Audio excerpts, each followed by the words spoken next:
The Shadow over Innsmouth. 1. During the winter of 1927-28, officials of the federal government made a strange and secret investigation of certain conditions in the ancient Massachusetts seaport of Innsmouth.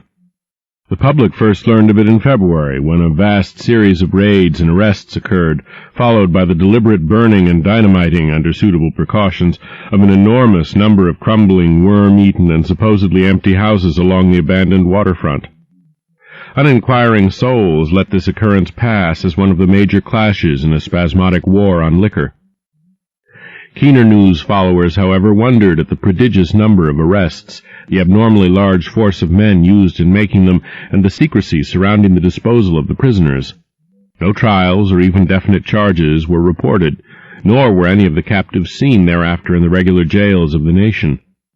There were vague statements about disease and concentration camps, and later about dispersal in various naval and military prisons, but nothing positive ever developed. Innsmouth itself was left almost depopulated, and is even now only beginning to show signs of a sluggishly revived existence. Complaints from many liberal organizations were met with long, confidential discussions, and representatives were taken on trips to certain camps and prisons. As a result, these societies became surprisingly passive and reticent. Newspapermen were harder to manage, but seemed largely to cooperate with the government in the end. Only one paper, a tabloid always discounted because of its wild policy, mentioned the deep-diving submarine that discharged torpedoes downward in the marine abyss just beyond Devil Reef. That item, gathered by chance in a haunt of sailors, seemed indeed rather far-fetched, since the low, black reef lies a full mile and a half out from Innsmouth harbor. People around the country and in the nearby towns muttered a great deal among themselves, but said very little to the outer world. They had talked about dying and half-deserted Innsmouth for nearly a century, and nothing new could be wilder or more hideous than what they had whispered and hinted years before. Many things had taught them secretiveness, and there was now no need to exert pressure on them. Besides, they really knew very little, for wide salt marshes, desolate and unpeopled, keep neighbors off from Innsmouth on the landward side. But at last I am going to defy the ban on speech about this thing. Results, I am certain, are so thorough that no public harm save a shock of repulsion could ever accrue from a hinting of what was found by those horrified raiders at Innsmouth. Besides, what was found might possibly have more than one explanation. I do not know just how much of the whole tale has been told even to me, and I have many reasons for not wishing to probe deeper, for my contact with this affair has been closer than that of any other layman, and I have carried away impressions which are yet to drive me to drastic measures. It was I who fled frantically out of Innsmouth in the early morning hours of July 16, 1927, and whose frightened appeals for government inquiry and action brought on the whole reported episode. I was willing enough to stay mute while the affair was fresh and uncertain, but now that it is an old story, with public interest and curiosity gone, I have an odd craving to whisper about those few frightful hours in that ill-rumored and evilly shadowed seaport of death and blasphemous abnormality. The mere telling helps me to restore confidence in my own faculties, to reassure myself that I was not simply the first to succumb to a contagious nightmare hallucination. It helps me, too, in making up my mind regarding a certain terrible step which lies ahead of me. I never heard of Innsmouth till the day before I saw it for the first and, so far, last time. I was celebrating my coming of age by a tour of New England, sightseeing, antiquarian, and genealogical, and had planned to go directly from ancient Newburyport to Arkham, whence my mother's family was derived. I had no car, but was traveling by train, trolley, and motor coach, always seeking the cheapest possible route. In Newburyport they told me that the steam train was the thing to take to Arkham, and it was only at the station ticket office, when I demurred at the high fare, that I learned about Innsmouth. The stout, shrewd-faced agent, whose speech showed him to be no local man, seemed sympathetic toward my efforts at economy, and made a suggestion that none of my other informants had offered. "You could take that old bus, I suppose," he said with a certain hesitation, "but it ain't thought much of hereabouts. It goes through Innsmouth, you may have heard about that, and so the people don't like it. Run by an Innsmouth fellow, Joe Sargent, but never gets any custom from here. Or Arkham either, I guess." Wonder it keeps running at all. I suppose it's cheap enough, but never see more than 2 or 3 people in it. Nobody but those Innsmouth folks. Leaves the square, front of Hammond's drugstore at 10 a.m. and 7 p.m., unless they've changed it lately. Looks like a terrible rattletrap. I've never been on it. That was the first I ever heard of shadowed Innsmouth. Any reference to a town not shown on common maps or listed in recent guidebooks would have interested me, and the agent's odd manner of allusion roused something like real curiosity. A town able to inspire such dislike in its neighbors, I thought, must be at least rather unusual and worthy of a tourist's attention. If it came before Arkham, I would stop off there, and so I asked the agent to tell me something about it. He was very deliberate and spoke with an air of feeling slightly superior to what he said. Innsmouth. Well, it's a queer kind of a town down at the mouth of the Monuxet. Used to be almost a city, quite a port before the War of 1812, but all gone to pieces in the last 100 years or so. No railroad now. B&M never went through, and the branch line from Rowley was given up years ago. More empty houses than there are people, I guess, and no business to speak of except fishing and lobstering. Everybody trades, mostly here or in Arkham or Ipswich. Once they had quite a few mills, but nothing's left now except one gold refinery running on the leanest kind of part-time. That refinery, though, used to be a big thing. An old man Marsh who owns it must be richer than Croesus. Queer old duck, though, and sticks mighty close in his home. He's supposed to have developed some skin disease or deformity late in life that makes him keep out of sight.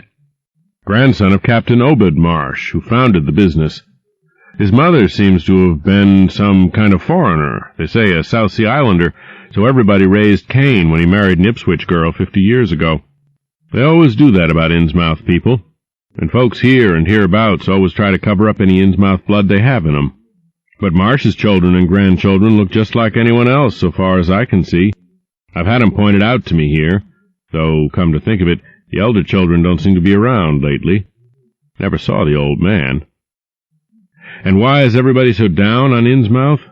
Well, young fellow, you mustn't take too much stock in what people around here say. They're hard to get started, but once they do get started, they never let up. They've been telling things about Innsmouth, whispering 'em mostly, for the last 100 years, I guess, and I gather they're more scared than anything else. Some of the stories would make you laugh, about old Captain Marsh driving bargains with the devil and bringing imps out of hell to live in Innsmouth, or about some kind of devil worship and awful sacrifices in some place near the wharves that people stumbled on around 1845 or thereabouts. But I come from Panton, Vermont, and that kind of story don't go down with me. You ought to hear, though, what some of the old-timers tell about the Black Reef off the coast. Devil Reef, they call it. It's well above water a good part of the time, and never much below it, but at that you could hardly call it an island. The story is that there's a whole legion of devils seen sometimes on that reef, sprawled about or darting in and out of some kind of caves near the top. It's a rugged, uneven thing, a good bit over a mile out, and toward the end of shipping days sailors used to make big detours just to avoid it. That is, sailors that didn't hail from Innsmouth.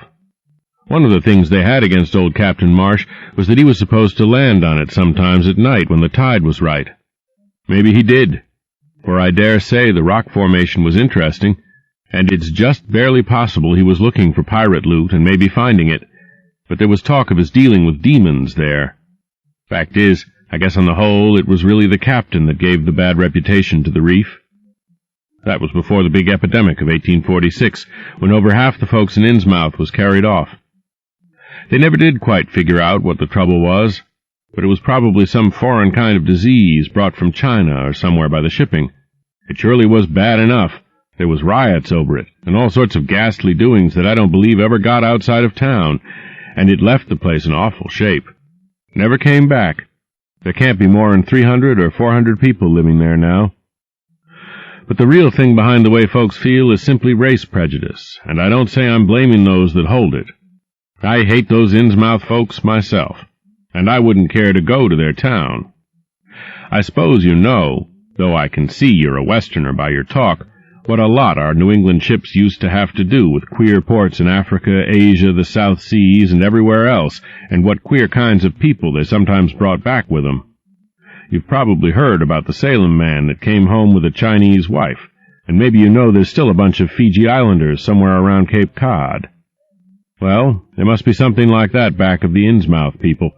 The place always was badly cut off from the rest of the country by marshes and creeks, and we can't be sure about the ins and outs of the matter, but it's pretty clear that old Captain Marsh must have brought home some odd specimens when he had all 3 of his ships in commission back in the 20s and 30s. There certainly is a strange kind of streak in the Innsmouth folk today. I don't know how to explain it, but it sort of makes you crawl. You'll notice a little in Sargent if you take his bus. Some of them have queer, narrow heads with flat noses and bulgy, starey eyes that never seem to shut, and their skin ain't quite right. Rough and scabby, and the sides of their necks are all shriveled or creased up. Get bald, too, very young. The older fellows look the worst. Fact is, I don't believe I've ever seen a very old chap of that kind. Guess they must die of looking in the glass. Animals hate 'em. They used to have lots of horse trouble before autos came in.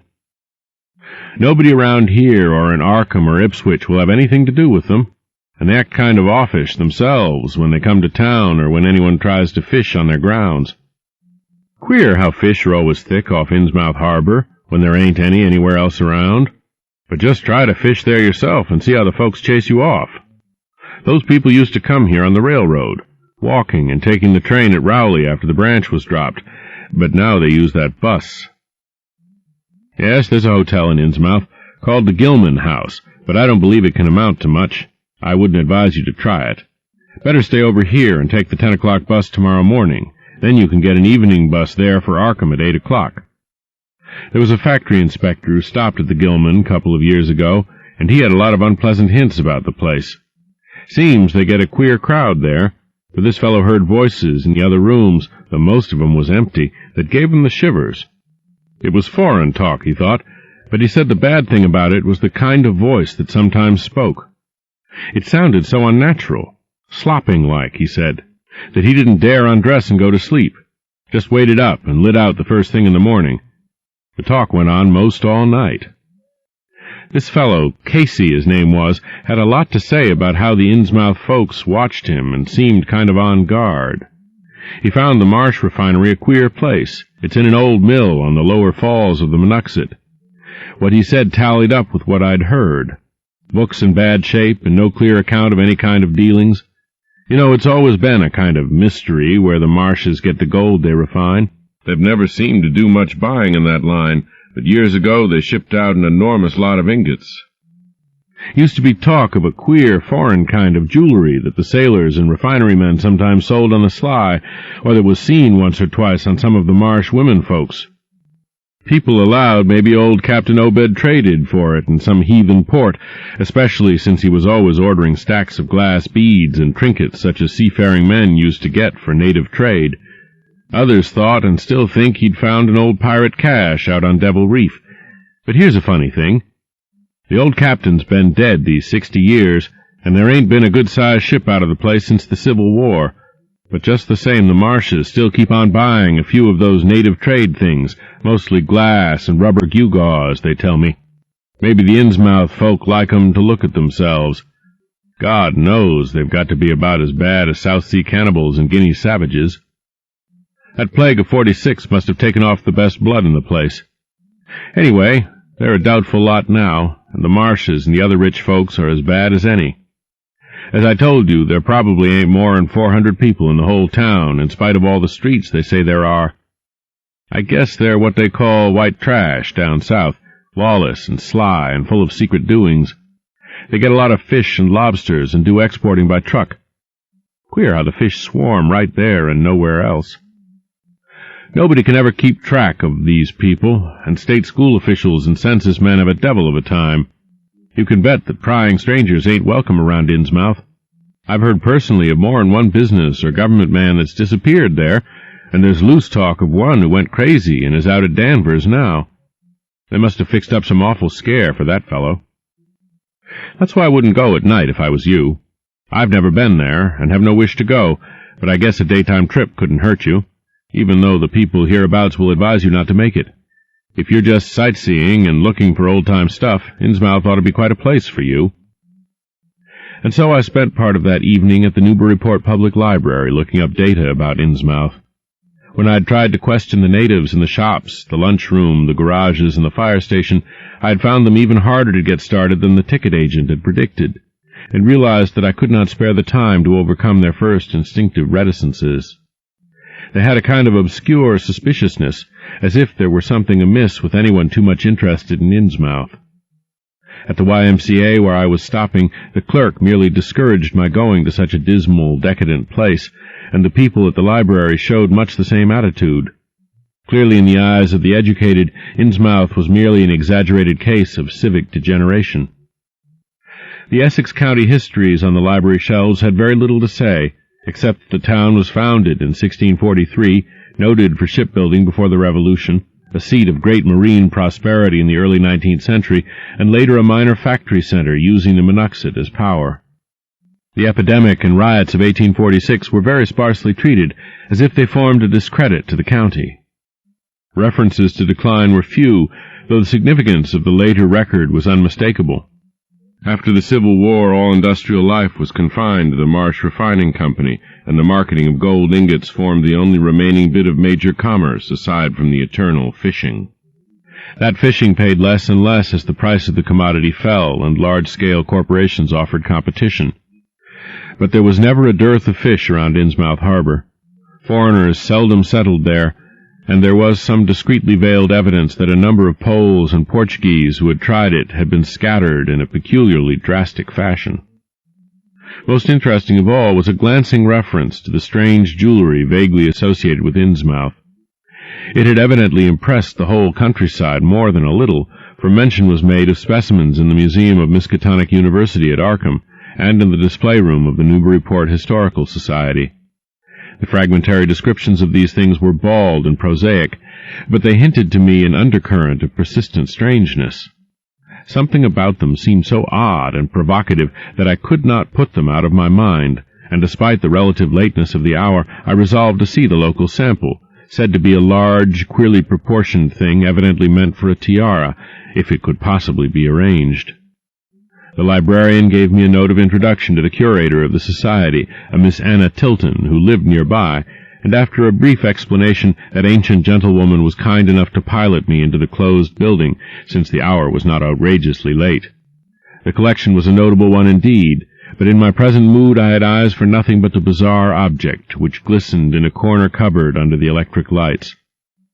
It took no excessive sensitiveness to beauty to make me literally gasp at the strange, unearthly splendor of the alien, opulent fantasy that rested there on a purple velvet cushion. Even now I can hardly describe what I saw, though it was clearly enough a sort of tiara, as the description had said. It was tall in front, and with a very large and curiously irregular periphery, as if designed for a head of almost freakishly elliptical outline. The material seemed to be predominantly gold, though a weird, lighter lustrousness hinted at some strange alloy with an equally beautiful and scarcely identifiable metal. Its condition was almost perfect, and one could have spent hours in studying the striking and puzzlingly untraditional designs, some simply geometrical and some plainly marine, chased or molded in high relief on its surface with a craftsmanship of incredible skill and grace. The longer I looked, the more the thing fascinated me, and in this fascination there was a curiously disturbing element hardly to be classified or accounted for. At first I decided that it was the queer, otherworldly quality of the art which made me uneasy. All other art objects I had ever seen either belonged to some known racial or national stream, or else were consciously modernistic defiances of every recognized stream. This tiara was neither. It clearly belonged to some settled technique of infinite maturity and perfection, yet that technique was utterly remote from any, Eastern or Western, ancient or modern, which I had ever heard of or seen exemplified. It was as if the workmanship were that of another planet. However, I soon saw that my uneasiness had a second and perhaps equally potent source residing in the pictorial and mathematical suggestions of the strange designs. The patterns all hinted of remote secrets and unimaginable abysses in time and space, and the monotonously aquatic nature of the reliefs became almost sinister. Among these reliefs were fabulous monsters of abhorrent grotesqueness and malignity, half ichthyaic and half batrachian in suggestion, which one could not dissociate from a certain haunting and uncomfortable sense of pseudo-memory, as if they called up some image from deep cells and tissues whose retentive functions are wholly primal and awesomely ancestral. At times I fancied that every contour of these blasphemous fish-frogs was overflowing with the ultimate quintessence of unknown and inhuman evil. In odd contrast to the tiara's aspect was its brief and prosy history as related by Miss Tilton. It had been pawned for a ridiculous sum at a shop in State Street in 1873 by a drunken Innsmouth man shortly afterward killed in a brawl. The Society had acquired it directly from the pawnbroker, at once giving it a display worthy of its quality. It was labeled as of probable East Indian or Indo-Chinese provenance, though the attribution was frankly tentative. Miss Tilton, comparing all possible hypotheses regarding its origin and its presence in New England, was inclined to believe that it formed part of some exotic pirate horde discovered by old Captain Obed Marsh. This view was surely not weakened by the insistent offers of purchase at a high price which the Marshes began to make as soon as they knew of its presence, and which they repeated to this day, despite the Society's unvarying determination not to sell. As the good lady showed me out of the building, she made it clear that the pirate theory of the Marsh fortune was a popular one among the intelligent people of the region. Her own attitude toward shadowed Innsmouth, which she had never seen, was one of disgust at a community slipping far down the cultural scale, and she assured me that the rumors of devil worship were partly justified by a peculiar secret cult which had gained force there and engulfed all the Orthodox churches. It was called, she said, the Esoteric Order of Dagon, and was undoubtedly a debased, quasi-pagan thing imported from the East a century before, at a time when the Innsmouth fisheries seemed to be going barren. Its persistence among a simple people was quite natural in view of the sudden and permanent return of abundantly fine fishing, and it soon came to be the greatest influence on the town, replacing Freemasonry altogether and taking up headquarters in the old Masonic Hall on New Church Green. All this, to the pious Miss Tilton, formed an excellent reason for shunning the ancient town of decay and desolation, but to me it was merely a fresh incentive. To my architectural and historical anticipations was now added an acute anthropological zeal, and I could scarcely sleep in my small room at the Y as the night wore away. 2. Shortly before 10 the next morning, I stood with one small valise in front of Hammond's drugstore in Old Market Square, waiting for the Innsmouth bus.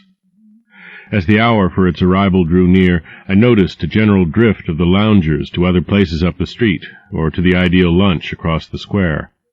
Evidently the ticket agent had not exaggerated the dislike which local people bore toward Innsmouth and its denizens. In a few moments a small motor coach of extreme decrepitude and dirty gray color rattled down State Street, made a turn, and drew up at the curb beside me. I felt immediately that it was the right one, a guess which the half-illegible sign on the windshield, Arkham, Innsmouth, Newport, soon verified.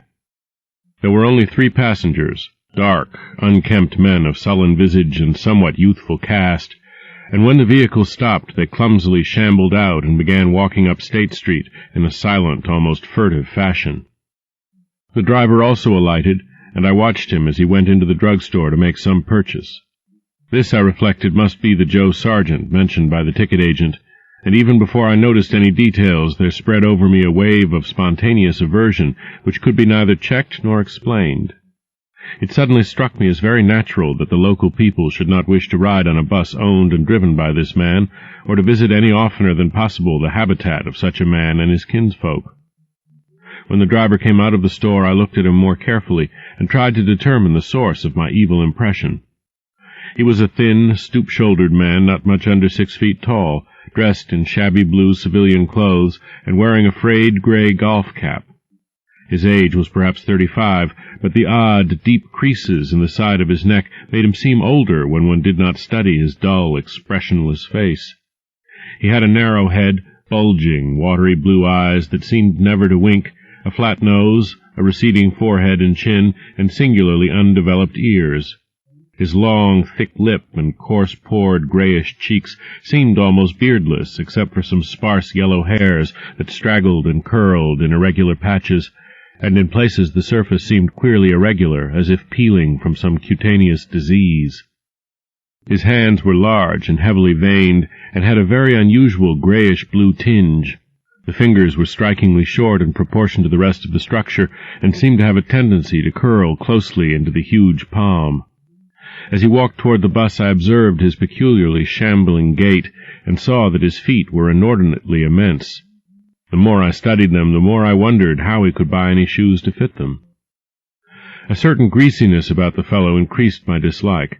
He was evidently given to working or lounging around the fish docks, and carried with him much of their characteristic smell. Just what foreign blood was in him I could not even guess. His oddities certainly did not look Asiatic, Polynesian, Levantine, or Negroid, yet I could see why the people found him alien. I myself would have thought of biological degeneration rather than alienage. I was sorry when I saw that there would be no other passengers on the bus. Somehow I did not like the idea of riding alone with this driver. But as leaving time obviously approached, I conquered my qualms and followed the man aboard, extending him a $1 bill and murmuring the single word, Innsmouth. He looked curiously at me for a second as he returned 40 cents change without speaking. I took a seat far behind him, but on the same side of the bus, since I wished to watch the shore during the journey. At length the decrepit vehicle started with a jerk and rattled noisily past the old brick buildings of State Street amidst a cloud of vapor from the exhaust. Glancing at the people on the sidewalks, I thought I detected in them a curious wish to avoid looking at the bus, or at least a wish to avoid seeming to look at it. Then we turned to the left into High Street, where the going was smoother, flying by stately old mansions of the early Republic and still older colonial farmhouses, passing the Lower Green and Parker River, and finally emerging into a long, monotonous stretch of open shore country. The day was warm and sunny, but the landscape of sand, sedge-grass, and stunted shrubbery became more and more desolate as we proceeded. Out the window I could see the blue water and the sandy line of Plum Island, and we presently drew very near the beach as our narrow road veered off from the main highway to Rowley and Ipswich. There were no visible houses, and I could tell by the state of the road that traffic was very light hereabouts. The small, weather-worn telephone poles carried only 2 wires.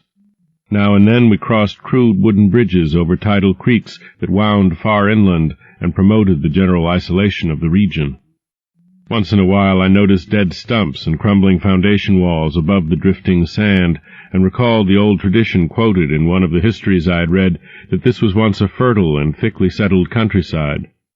The change, it was said, came simultaneously with the Innsmouth epidemic of 1846, and was thought by simple folk to have a dark connection with hidden forces of evil. Actually, it was caused by the unwise cutting of woodlands near the shore, which robbed the soil of its best protection and opened the way for waves of wind-blown sand. At last we lost sight of Plum Island and saw the vast expanse of the open Atlantic on our left. Our narrow course began to climb steeply, and I felt a singular sense of disquiet in looking at the lonely crest ahead where the rutted roadway met the sky.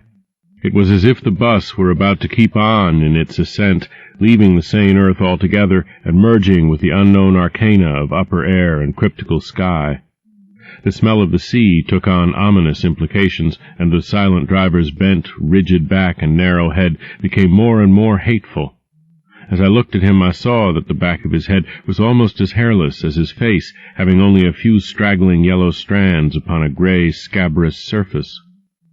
Then we reached the crest and beheld the outspread valley beyond, where the Monoxet joins the sea just north of the long line of cliffs that culminate in Kingsport Head and veer off toward Cape Ann.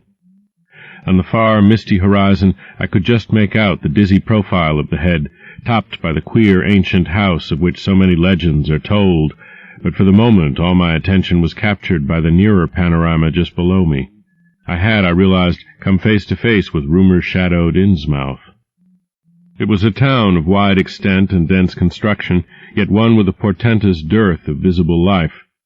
From the tangle of chimney-pots scarcely a wisp of smoke came, and the 3 tall steeples loomed stark and unpainted against the seaward horizon. One of them was crumbling down at the top, and in that and another there were only black gaping holes where clock dials should have been. The vast huddle of sagging gambrel roofs and peaked gables conveyed with offensive clearness the idea of wormy decay, and as we approached along the now descending road I could see that many roofs had wholly caved in. There were some large, square Georgian houses, too, with hipped roofs, cupolas, and railed widows' walks. These were mostly well back from the water, and one or two seemed to be in moderately sound condition. Stretching inland from among them, I saw the rusted, grass-grown line of the abandoned railway, with leaning telegraph poles now devoid of wires and the half-obscured lines of the old carriage roads to Rowley and Ipswich. The decay was worst close to the waterfront, though in its very midst I could spy the white belfry of a fairly well-preserved brick structure which looked like a small factory. The harbour, long clogged with sand, was enclosed by an ancient stone breakwater, on which I could begin to discern the minute forms of a few seated fishermen, and at whose end were what looked like the foundations of a bygone lighthouse. A sandy tongue had formed inside this barrier, and upon it I saw a few decrepit cabins, moored dories, and scattered lobster pots. The only deep water seemed to be where the river poured out past the belfried structure and turned southward to join the ocean at the breakwater's end. End of Side 8. Change side selector switch. This book is continued on the next cassette. Side 9. Tales of H.P. Lovecraft by H.P. Lovecraft. Continuing with The Shadow over Innsmouth on page 233. Here and there the ruins of wharves jutted out from the shore to end in indeterminate rottenness, those farthest south seeming the most decayed. And far out at sea, despite a high tide, I glimpsed a long, black line scarcely rising above the water, yet carrying a suggestion of odd, latent malignancy. This I knew must be Devil Reef. As I looked, a subtle, curious sense of beckoning seemed superadded to the grim repulsion, and oddly enough, I found this overtone more disturbing than the primary impression. We met no one on the road, but presently began to pass deserted farms in varying stages of ruin. Then I noticed a few inhabited houses with rags stuffed in the broken windows and shells and dead fish lying about the littered yards. Once or twice I saw listless-looking people working in barren gardens or digging clams on the fishy-smelling beach below, and groups of dirty, simian-visaged children playing around weed-grown doorsteps. Somehow these people seemed more disquieting than the dismal buildings, for almost every one had certain peculiarities of face and motions which I instinctively disliked without being able to define or comprehend them. For a second I thought this typical physique suggested some picture I had seen, perhaps in a book, under circumstances of particular horror or melancholy, but this pseudo-recollection passed very quickly. As the bus reached a lower level, I began to catch the steady note of a waterfall through the unnatural stillness. The leaning, unpainted houses grew thicker, lined both sides of the road, and displayed more urban tendencies than did those we were leaving behind. The panorama ahead had contracted to a street scene, and in spots I could see where a cobblestone pavement and stretches of brick sidewalk had formerly existed. All the houses were apparently deserted, and there were occasional gaps where tumble-down chimneys and cellar walls told of buildings that had collapsed. Pervading everything was the most nauseous, fishy odor imaginable. Soon cross-streets and junctions began to appear, those on the left leading to shoreward realms of unpaved squalor and decay, while those on the right showed vistas of departed grandeur. So far I had seen no people in the town, but there now came signs of a sparse habitation, curtained windows here and there, and an occasional battered motor car at the curb. Pavement and sidewalks were increasingly well-defined, and though most of the houses were quite old, wood and brick structures of the early 19th century, they were obviously kept fit for habitation. As an amateur antiquarian, I almost lost my olfactory disgust and my feeling of menace and repulsion amidst this rich, unaltered survival from the past. But I was not to reach my destination without one very strong impression of poignantly disagreeable quality. The bus had come to a sort of open concourse or radial point with churches on two sides and the bedraggled remains of a circular green in the center, and I was looking at a large pillared hall in the right-hand junction ahead. The structure's once white paint was now gray and peeling, and the black and gold sign on the pediment was so faded that I could only with difficulty make out the words, Esoteric Order of Dagon. This, then, was the former Masonic Hall, now given over to a degraded cult. As I strained to decipher this inscription, my notice was distracted by the raucous tones of a cracked bell across the street, and I quickly turned to look out the window on my side of the coach. The sound came from a squat-towered stone church of manifestly later date than most of the houses, built in a clumsy Gothic fashion and having a disproportionately high basement with shuttered windows. Though the hands of its clock were missing on the side I glimpsed, I knew that those hoarse strokes were telling the hour of 11. Then suddenly all thoughts of time were blotted out by an onrushing image of sharp intensity and unaccountable horror which had seized me before I knew what it really was. The door of the church basement was open, revealing a rectangle of blackness inside, and as I looked, a certain object crossed, or seemed to cross, that dark rectangle, burning into my brain the momentary conception of nightmare, which was all the more maddening because analysis could not show a single nightmarish quality about it. It was a living object, the first except the driver that I had seen since entering the compact part of the town, and had I been in a steadier mood, I would have found nothing whatever of terror in it. Clearly, as I realized a moment later, it was the pastor, clad in some peculiar vestments, doubtless introduced since the Order of Dagon had modified the ritual of the local churches. The thing which had probably caught my first subconscious glance and supplied the touch of bizarre horror was the tall tiara he wore, an almost exact duplicate of the one Miss Tilton had shown me the previous evening. This, acting on my imagination, had supplied namelessly sinister qualities to the indeterminate face and robed, shambling form beneath it. There was not, I soon decided, any reason why I should have felt that shuddering touch of evil pseudo-memory. Was it not natural that a local mystery cult should adopt among its regimentals an unique type of headdress made familiar to the community in some strange way, perhaps as treasure trove? A very thin sprinkling of repellent-looking youngish people now became visible on the sidewalks, lone individuals and silent knots of 2 or 3. The lower floors of the crumbling houses sometimes harbored small shops with dingy signs, and I noticed a parked truck or two as we rattled along. The sound of waterfalls became more and more distinct, and presently I saw a fairly deep river gorge ahead, spanned by a wide, iron-railed highway bridge, beyond which a large square opened out. As we clanked over the bridge, I looked out on both sides and observed some factory buildings on the edge of the grassy bluff or part way down. The water far below was very abundant, and I could see 2 vigorous sets of falls upstream on my right and at least one downstream on my left. From this point the noise was quite deafening. Then we rolled into the large semicircular square across the river and drew up on the right-hand side in front of a tall, cupola-crowned building with remnants of yellow paint and with a half-effaced sign proclaiming it to be the Gilman House. I was glad to get out of that bus, and at once proceeded to check my valise in the shabby hotel lobby. There was only one person in sight, an elderly man without what I had come to call the Innsmouth look, and I decided not to ask him any of the questions which bothered me, remembering that odd things had been noticed in this hotel. Instead, I strolled out on the square, from which the bus had already gone, and studied the scene minutely and appraisingly. One side of the cobblestoned open space was the straight line of the river. The other was a semicircle of slant-roofed brick buildings of about the 1800 period, from which several streets radiated away to the southeast, south, and southwest. Lamps were depressingly few and small, all low-powered incandescents, and I was glad that my plans called for departure before dark, even though I knew the moon would be bright.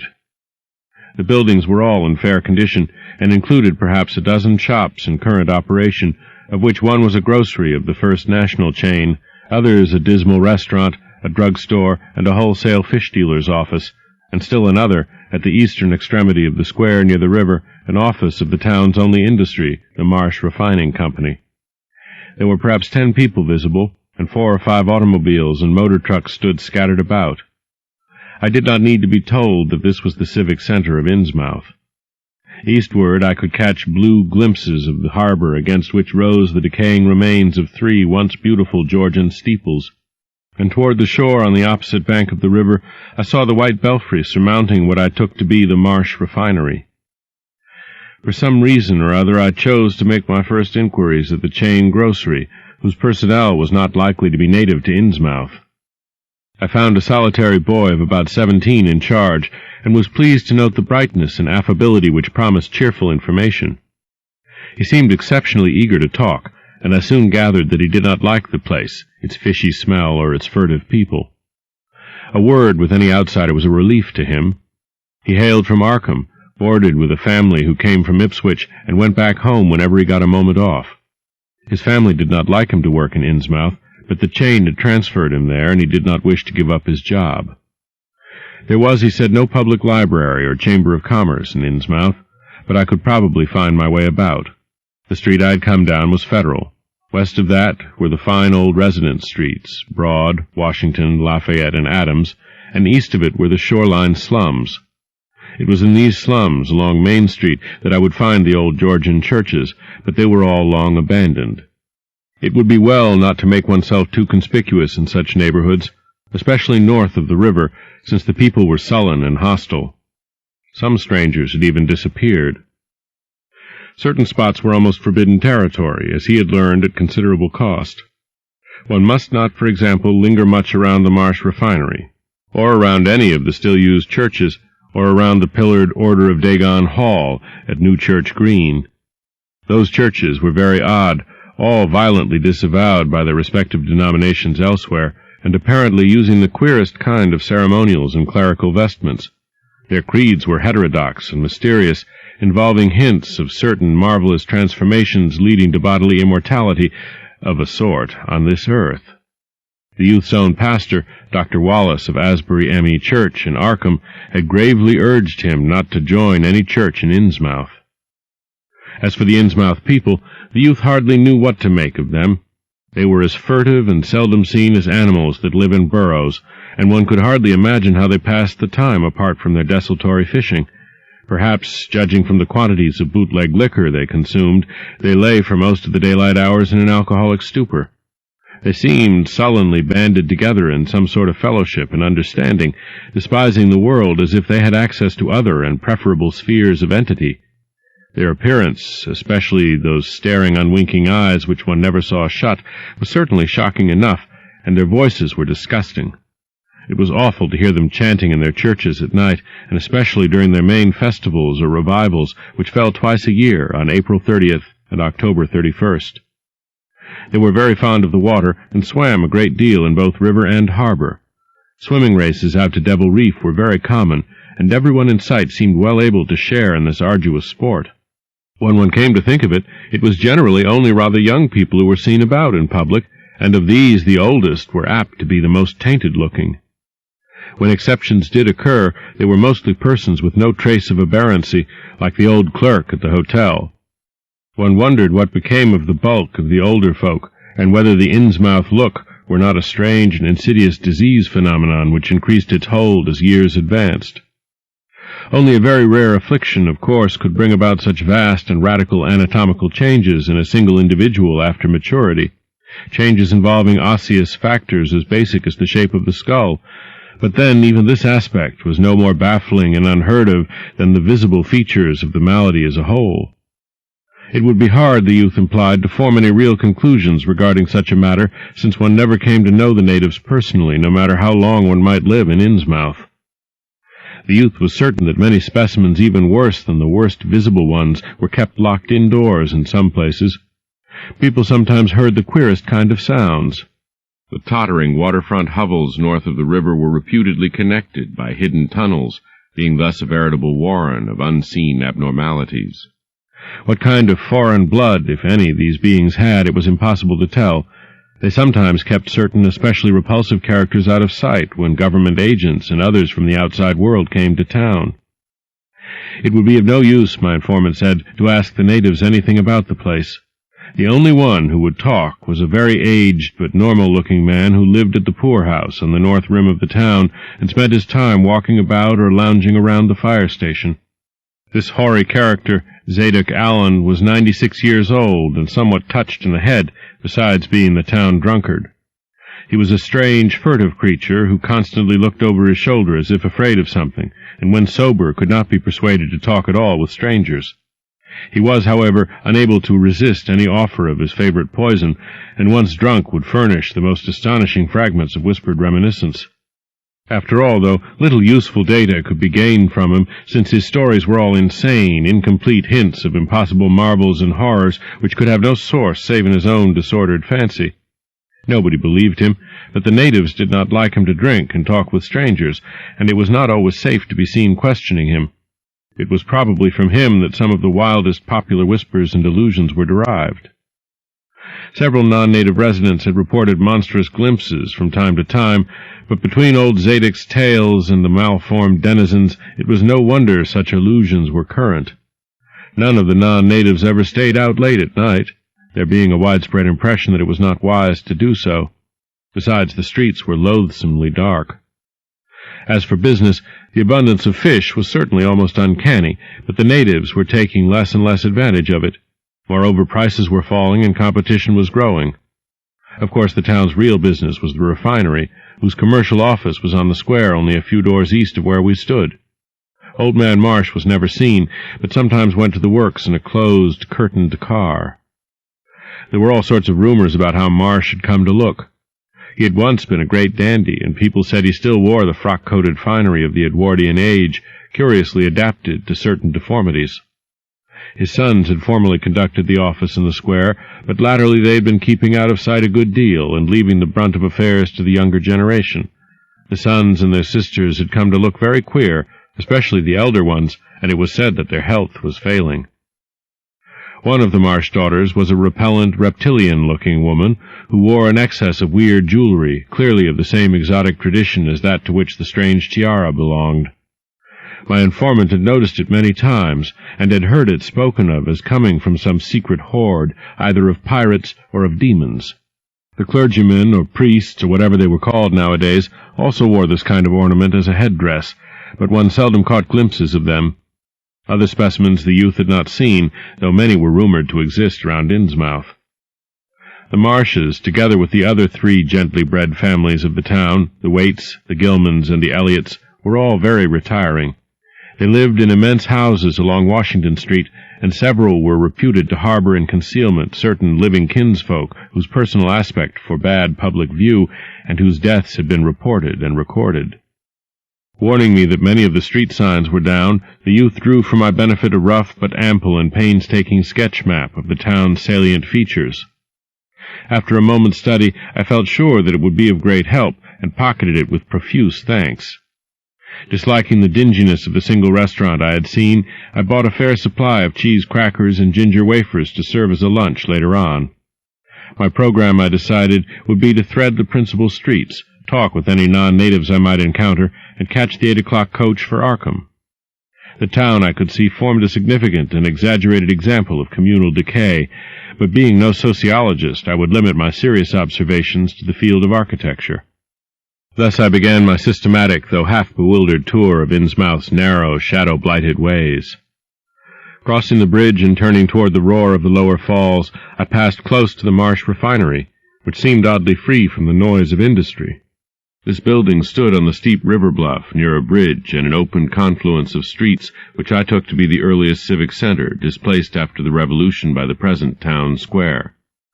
Recrossing the gorge on the Main Street bridge, I struck a region of utter desertion which somehow made me shudder.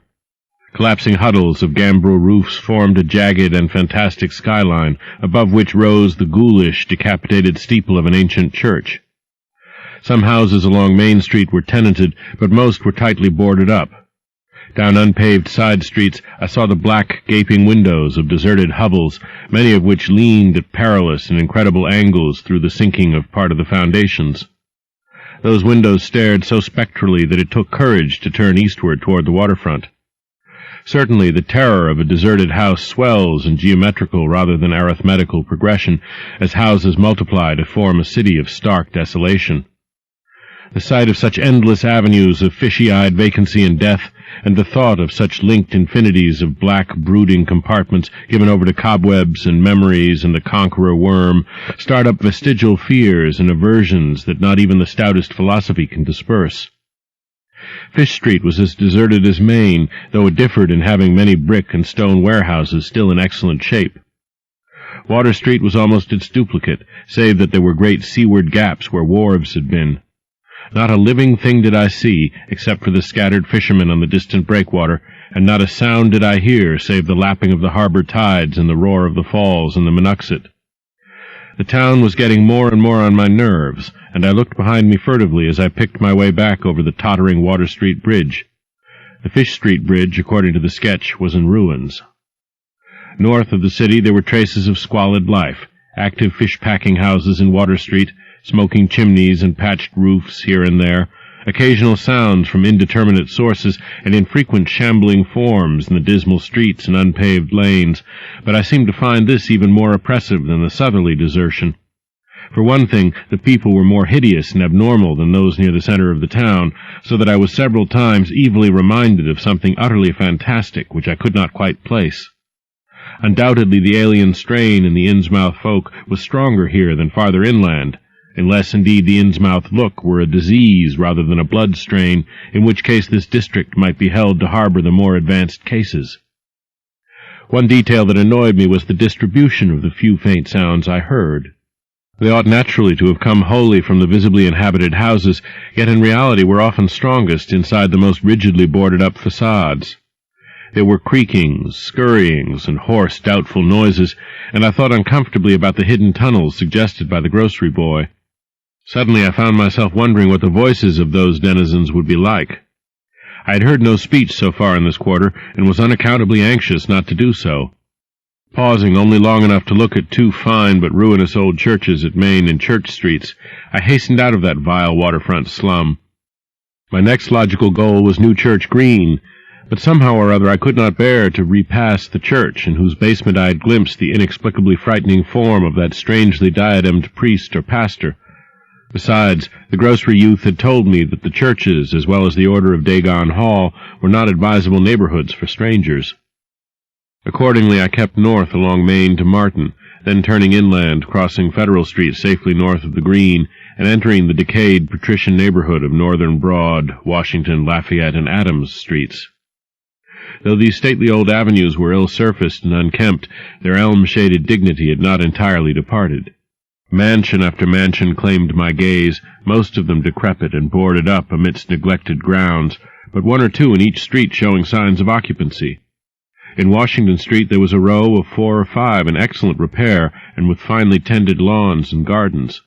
The most sumptuous of these, with wide terraced parterres extending back the whole way to Lafayette Street, I took to be the home of Old Man Marsh, the afflicted refinery owner. In all these streets no living thing was visible, and I wondered at the complete absence of cats and dogs from Innsmouth.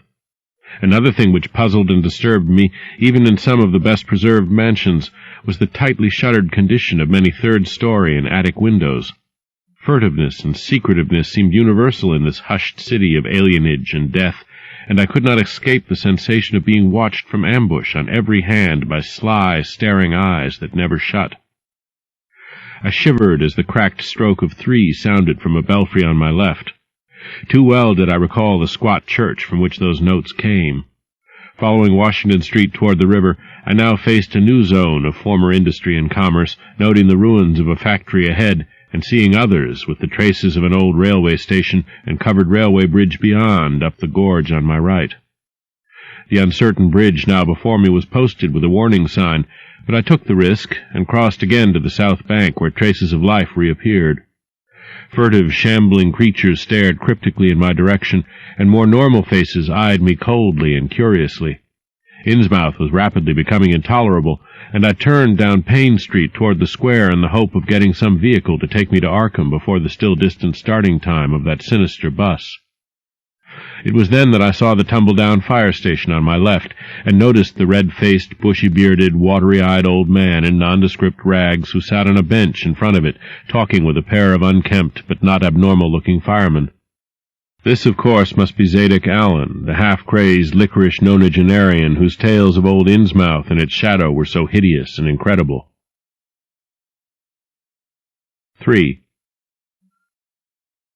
It must have been some imp of the perverse, or some sardonic pull from dark, hidden sources, which made me change my plans as I did. I had long before resolved to limit my observations to architecture alone, and I was even then hurrying toward the square in an effort to get quick transportation out of this festering city of death and decay, but the sight of old Zadok Allen set up new currents in my mind and made me slacken my pace uncertainly. I had been assured that the old man could do nothing but hint at wild, disjointed, and incredible legends, and I had been warned that the natives made it unsafe to be seen talking to him. Yet the thought of this aged witness to the town's decay, with memories going back to the early days of ships and factories, was a lure that no amount of reason could make me resist. After all, the strangest and maddest of myths are often merely symbols or allegories based upon truth, and old Zadok must have seen everything which went on around Innsmouth for the last 90 years. Curiosity flared up beyond sense and caution, and in my youthful egotism I fancied I might be able to sift a nucleus of real history from the confused, extravagant outpouring I would probably extract with the aid of raw whiskey.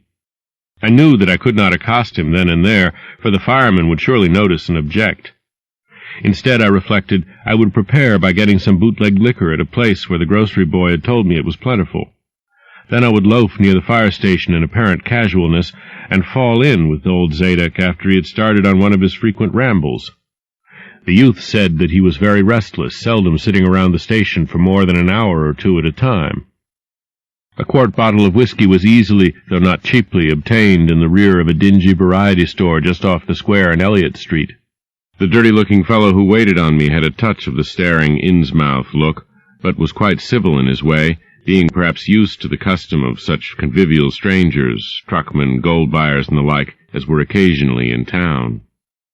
Re-entering the square, I saw that luck was with me, for, shuffling out of Payne Street around the corner of the Gilman house, I glimpsed nothing less than the tall, lean, tattered form of old Zadok Allen himself.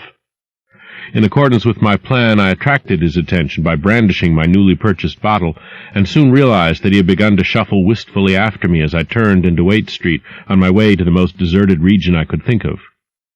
I was steering my course by the map the grocery boy had prepared, and was aiming for the wholly abandoned stretch of southern waterfront which I had previously visited. The only people in sight there had been the fishermen on the distant breakwater, and by going a few squares south I could get beyond the range of these, finding a pair of seats on some abandoned wharf, and being free to question old Zadok unobserved for an indefinite time. Before I reached Main Street I could hear a faint and wheezy, "Hey, mister," behind me, and I presently allowed the old man to catch up and take copious pulls from the quart bottle.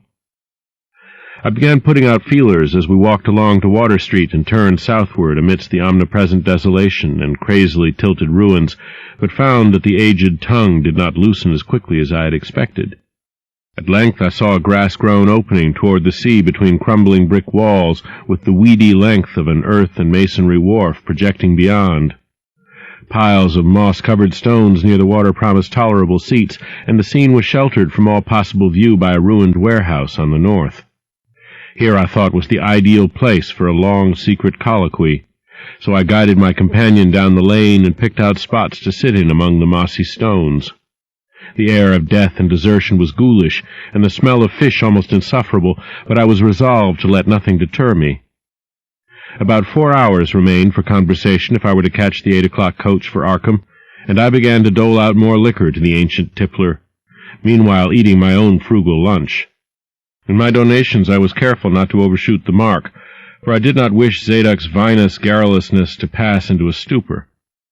After an hour his furtive taciturnity showed signs of disappearing, but much to my disappointment he still sidetracked my questions about Innsmouth and its shadow-haunted past. He would babble of current topics, revealing a wide acquaintance with newspapers and a great tendency to philosophize in a sententious village fashion. Toward the end of the second hour, I feared my quart of whiskey would not be enough to produce results, and was wondering whether I had better leave old Zadok and go back for more. Just then, however, chance made the opening which my questions had been unable to make, and the wheezing ancient's ramblings took a turn that caused me to lean forward and listen alertly. My back was toward the fishy-smelling sea, but he was facing it, and something or other had caused his wandering gaze to light on the low, distant line of Devil Reef, then showing plainly and almost fascinatingly above the waves. The sight seemed to displease him, for he began a series of weak curses which ended in a confidential whisper and a knowing leer. He bent toward me, took hold of my coat lapel, and hissed out some hints that could not be mistaken. There's where it all begun, that cursed place of all wickedness where the deep waters starts, gate o' hell. Sheer drop down to a bottom no soundin' line can tetch. Old Cap'n Obed done it, him that found out more'n was good for him in the South Sea Islands. Everybody was in a bad way them days. Trade fallin' off, mills losing business, even the new ones, and the best of our men folks kilt a privateerin' in the War of 1812, or lost with the Elizy brig and the Ranger Snow, both of 'em Gilman venters. Obed Marsh, he had 3 ships afloat, Brigantine Columby, Brig Hetty, and bark Sumatry Queen.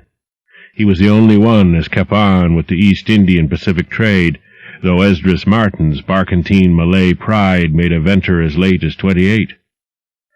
Never was nobody like Cap'n Obed, old limb o' Satan. Heh. I can mind him a-tellin' about furrin parts, and callin' all the folks stupid for goin' to Christian meetin' and bearin' their burdens meek and lowly. Says they'd orter get better gods like some of the folks in the Injies, gods as 'ud bring 'em good fishin' in return for their sacrifices, and 'ud really answer folks' prayers. Matt Elliott, his fust mate, talked a lot, too, only he was agin folks doin' any heathen things. Told about an island east of Otaheite, where there was a lot of stone ruins older'n anybody knew anything about, kinda like them on Ponape and the Carolines, but with carvin's of faces that looked like the big statues on Easter Island. There was a little volcanic island near there, too, where there was other ruins with different carvin's, ruins all wore away like they'd been under the sea once, and with pictures of awful monsters all over 'em. Well, sir, Matt, he says the natives around there had all the fish they could catch, and sported bracelets and armlets and head rigs made out of a queer kind of gold, and covered with pictures of monsters just like the ones carved over the ruins on the little island, sorter fish-like frogs, or frog-like fishes, that was drawed in all kinds of positions like they was human beings. Nobody could get out of them where they got all the stuff, and all the other natives wondered how they managed to find fish in plenty even when the very next islands had lean pickin's. Matt, he got to wonderin' too, and so did Cap'n Obed. Obed, he notices besides that lots of the handsome young folks would drop out o' sight for good from year to year, and that they want many old folks around. Also, he thinks some of the folks looks dern queer even for Kanakas. It took Obed to get the truth out o' them heathen. I don't know how he done it, but he begun by tradin' for the gold-like things they wore, asked 'em where they come from, and if they could get more, and finally wormed the story out of the old chief, Wallachia, they called him. Nobody but Obed had ever believed the old yeller devil, but the cap'n could read folks like they was books. Heh. Nobody never believes me now when I tell 'em, and I don't suppose you will, young feller, though come to look at ye, you have kinda got them sharp-readin' eyes like Obed had. The old man's whisper grew fainter, and I found myself shuddering at the terrible and sincere portentousness of his intonation, even though I knew his tale could be nothing but drunken fantasy. Well, sir, Obed, he larnt that they's things on this arth as most folks never heard about, and wouldn't believe if they did hear. It seems these Kanakas was sacrificing heaps o' their young men and maidens to some kind o' god things that lived under the sea, and getting all kinds o' favor in return. They met the things on the little islet with the queer ruins, and it seems them awful pictures o' frogfish monsters was supposed to be pictures o' these things. Maybe they was the kind o' critters as got all the mermaid stories and such started. They had all kinds o' cities on the sea bottom, and this island was heaved up from there. Seems they was some of the things alive in the stone buildings when the island come up sudden to the surface. That's how the Kanakas got wind they was down there. Made sign talk as soon as they got over being scared, and pieced up a bargain afore long. Them things liked human sacrifices, and had 'em ages afore, but lost track o' the upper world arter a time. What they done to the victims it ain't for me to say, and I guess Obed warn't none too sharp about askin'. But it was all right with the heathens, because they'd been havin' a hard time and was desperate about everything. They give a sartain number o' young folks to the sea things twice every year, May Eve and Halloween, regular as could be. Also give some o' the carved knick-knacks they made. What the things agreed to give in return was plenty o' fish, They druv 'em in from all over the sea, and a few gold-like things now and then. Well, as I says, the natives met the things on the little volcanic islet, going there in canoes with the sacrifices, etc., and bringing back any of the gold-like jewels as was coming to 'em. At fust the things didn't never go on to the main island, but arter a time they come to want to. Seems they hankered arter mixin' with the folks and having giant ceremonies on the big days, May Eve and Halloween. You see, they was able to live both in and out o' water, what they call amphibians, I guess. The Kanakis told 'em as how folks from the other islands might want to wipe 'em out if they got wind o' their being there, but says they don't keer much, because they could wipe out the whole brood o' humans if they was willing to bother. That is, any as didn't have sartain signs, such as was used onct by the lost old ones, whoever they was. But not wanting to bother, they'd lay low when anybody visited the island. When it come to matin' with them toad-looking fishes, the Kanakis kind of balked, but finally they larnt something as put a new face on the matter. Seems that human folks has got a kind of relation to such water beasts, that everything alive come out o' the water onct, and only needs a little change to go back again. Them things told the Kanakis that if they mixed bloods, there'd be children as 'ud look human at fust, but later turn more and more like the things, till finally they'd take to the water and jine the main lot of things down there. And this is the important part, young feller. Them as turned into fish things and went into the water wouldn't never die. Them things never died except they was killed violent. Well, sir, it seems by the time Obed knowed them islanders, it was all full of fish blood from them deep-water things. When they got old and begun to show it, they was kep hid until they felt like taking to the water and quitting the place. Some was more tetched than others, and some never did change quite enough to take to the water, but mostly they turned out just the way them things said. Them as was born more like the things changed early, but them as was nearly human sometimes stayed on the island till they was past 70, though they'd usually go down under for trial trips afore that. Folks as had took to the water generally come back a good deal to visit, so's a man 'ud often be a-talking to his own 5 times great-grandfather who'd left the dry land a couple of 100 years or so afore. Everybody got out o' the idea o' dying, except in canoe wars with the other islanders, or as sacrifices to the sea gods down below, or from snake-bite, or plague, or sharp galloping ailments, or something afore they could take to the water, but simply look for'ard to a kind of change that warn't a bit horrible arter a while. They thought what they'd got was well wuth all they'd had to give up, and I guess Obed kind of come to think the same hisself when he'd chewed over old Wallachiyah's story a bit. Wallachiyah, though, was one of the few as hadn't got none of the fish blood, being of a royal line that intermarried with royal lines on other islands. Wallachiyah, he showed Obed a lot of rites and incantations as had to do with the sea things, and let him see some of the folks in the village as had changed a lot from human shape. Somehow or other, though, he never would let him see one of the regular things from right out o' the water.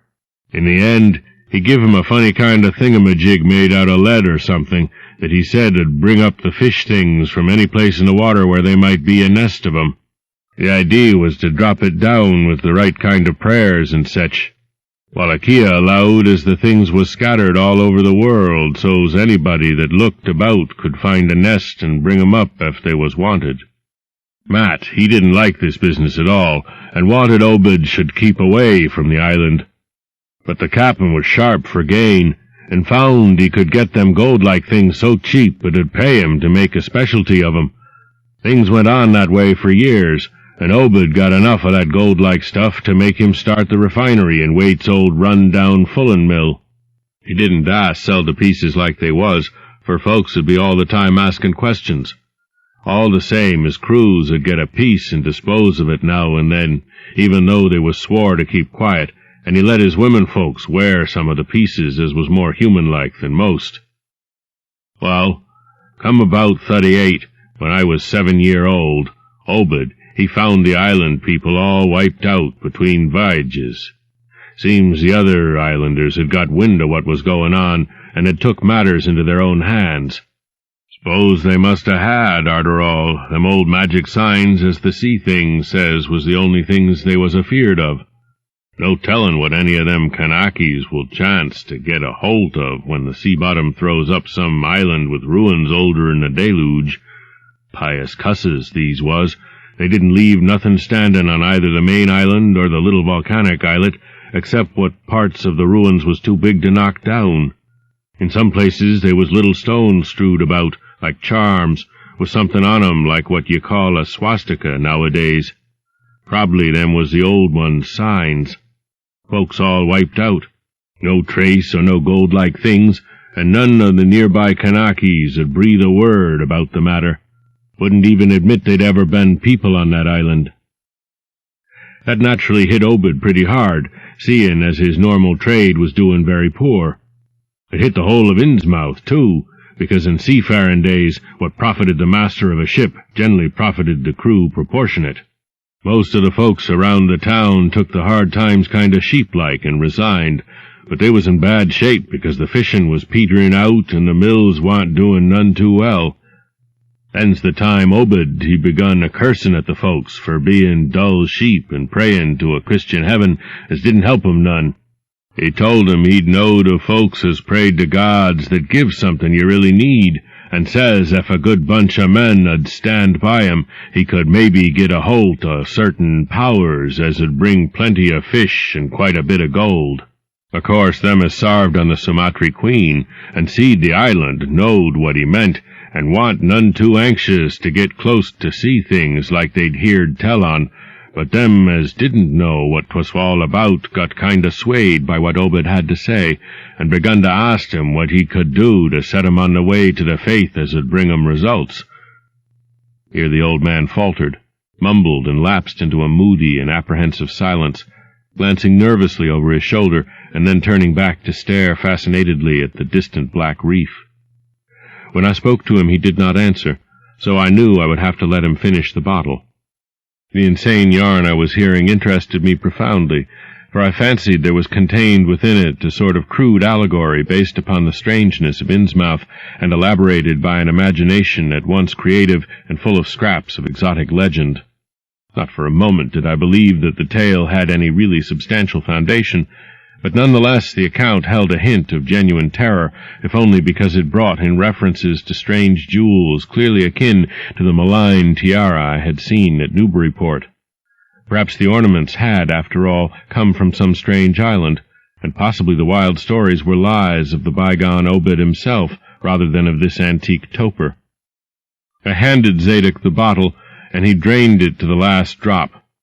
It was curious how he could stand so much whiskey, for not even a trace of thickness had come into his high, wheezy voice. He licked the nose of the bottle and slipped it into his pocket, then beginning to nod and whisper softly to himself. I bent close to catch any articulate words he might utter, and thought I saw a sardonic smile behind the stained, bushy whiskers. Yes, he was really forming words, and I could grasp a fair proportion of them. Poor Matt. Matt, he always was agin it. Tried to line up the folks on his side and had long talks with the preachers. No use. They run the Congregational parson out of town, and the Methodist feller quit. Never did see resolved Babcock, the Baptist parson, again. Wrath of Jehovah. I was a mighty little critter, but I heerd what I heerd and seen what I seen. Dagon and Ashtoreth, Belial and Beelzebub, golden calf and the idols of Canaan, and the Philistines, Babylonish abominations. Meany, Tekel a parson. He stopped again, and from the look in his watery blue eyes, I feared he was close to a stupor after all. But when I gently shook his shoulder, he turned on me with astonishing alertness and snapped out some more obscure phrases. Don't believe me, hey? Heh, heh, heh. Then just tell me, young feller, why Cap'n Obed and 20-odd other folks used to row out to Devil Reef in the dead o' night and chant things so loud you could hear 'em all over town when the wind was right. Tell me that, eh? And tell me why Obed was allus dropping heavy things down into the deep water t'other side of the reef, where the bottom shoots down like a cliff lower'n ye can sound. Tell me what he done with that funny-shaped lead thingamajig as Wallachia give him. Hey, boy? And what did they all howl on May Eve, and agin the next Halloween? And why'd the new church parsons, fellers as used to be sailors, wear them queer robes and cover theirselves with them gold-like things Obed brung, hey? The watery blue eyes were almost savage and maniacal now, and the dirty white beard bristled electrically. Old Zadok probably saw me shrink back, for he had begun to cackle evilly. Heh, heh, heh, heh. Beginning to see, hey? Maybe you'd like to have been me in them days when I seed things at night out to sea from the cupola top of my house. Oh, I can tell ye, little pitchers have big ears, and I want missing nothing o' what was gossiped about Cap'n Obed and the folks out to the reef. Heh, heh, heh. How about the night I took my pa's ship's glass up to the cupola and seed the reef a-bristling thick with shapes that dove off quick soon's the moon riz. Obed and the folks was in a dory, but them shapes dove off the far side into the deep water and never come up. How'd you like to be a little shaver alone up in a cupola a-watching shapes as want human shapes? Hey? Heh, heh, heh, heh. The old man was getting hysterical, and I began to shiver with a nameless alarm. He laid a gnarled claw on my shoulder, and it seemed to me that its shaking was not altogether that of mirth. Suppose one night you seed something heavy heaved off an Obed's dory beyond the reef, and then learned next day a young feller was missing from home, eh? Did anybody ever see hide or hair of Hiram Gilman again? Did they? And Nick Pierce, and Llewellyn Waite, and Adoniram Southwick, and Henry Garrison, eh? Heh, heh, heh, heh. Shapes talking sign language with their hands, them as had real hands. Well, sir, that was the time Obed begun to git on his feet again. Folks see his 3 darters a-wearing gold-like things as nobody had never seen on 'em afore, and smoke started comin' out o' the refinery chimbley. Other folks were prosperin' too. Fish begun to swarm into the harbor fit to kill, and heaven knows what sized cargoes we begun to ship out to Newburyport, Arkham, and Boston. 'Twas then Obed got the old branch railroad put through. Some Kingsport fishermen heerd about the ketch and come up in sloops, but they was all lost. Nobody never see 'em again. And just then our folks organized the Esoteric Order of Dagon and bought Masonic Hall offen Calvary Commandery for it. Heh, heh, heh. Matt Elliott was a Mason and agin the selling, but he dropped out o' sight just then. Remember, I ain't saying Obed was set on having things just like they was on that Kanaki Isle. I don't think he aimed at fust to do no mixin', nor raise no young'uns to take to the water and turn into fishes with eternal life. He wanted them gold things, and was willin' to pay heavy, and I guess the others was satisfied for a while. Come in 46, the town done some lookin' and thinkin' for itself. Too many folks missin'. Too much wild preachin' at meetin' of a Sunday, too much talk about that reef. I guess I done a bit by tellin' Selectman Mowry what I see from the cupola. There was a party one night as follered Obed's crowd out to the reef, and I heerd shots betwixt the dories. Next day Obed and 32 others was in jail, with everybody a-wonderin' just what was afoot, and just what charge agin 'em could be got to holt. God, if anybody'd looked ahead. A couple of weeks later, when nothing had been throwed into the sea for that long. Zadok was showing signs of fright and exhaustion, and I let him keep silence for a while, though glancing apprehensively at my watch. The tide had turned and was coming in now, and the sound of the waves seemed to arouse him. I was glad of that tide, for at high water the fishy smell might not be so bad. Again I strained to catch his whispers. That awful night, I seed 'em. I was up in the cupola. Hordes of 'em, swarms of 'em, all over the reef and swimmin' up the harbor into the Monuxet. God, what happened in the streets of Innsmouth that night? They rattled our door, but Pa wouldn't open. Then he clum out the kitchen winder with his musket to find Selectman Mowry and see what he could do. Mounds of the dead and the dying, shots and screams, shouting in Old Square and Town Square and New Church Green. Jail throwed open. Proclamation. Treason. Called it the plague when folks come in and found half our people missing. Nobody left but them as had jine in with Obed and them things, or else keep quiet. Never heard of my pa no more. The old man was panting and perspiring profusely. His grip on my shoulder tightened. Everything cleaned up in the morning, but they was traces.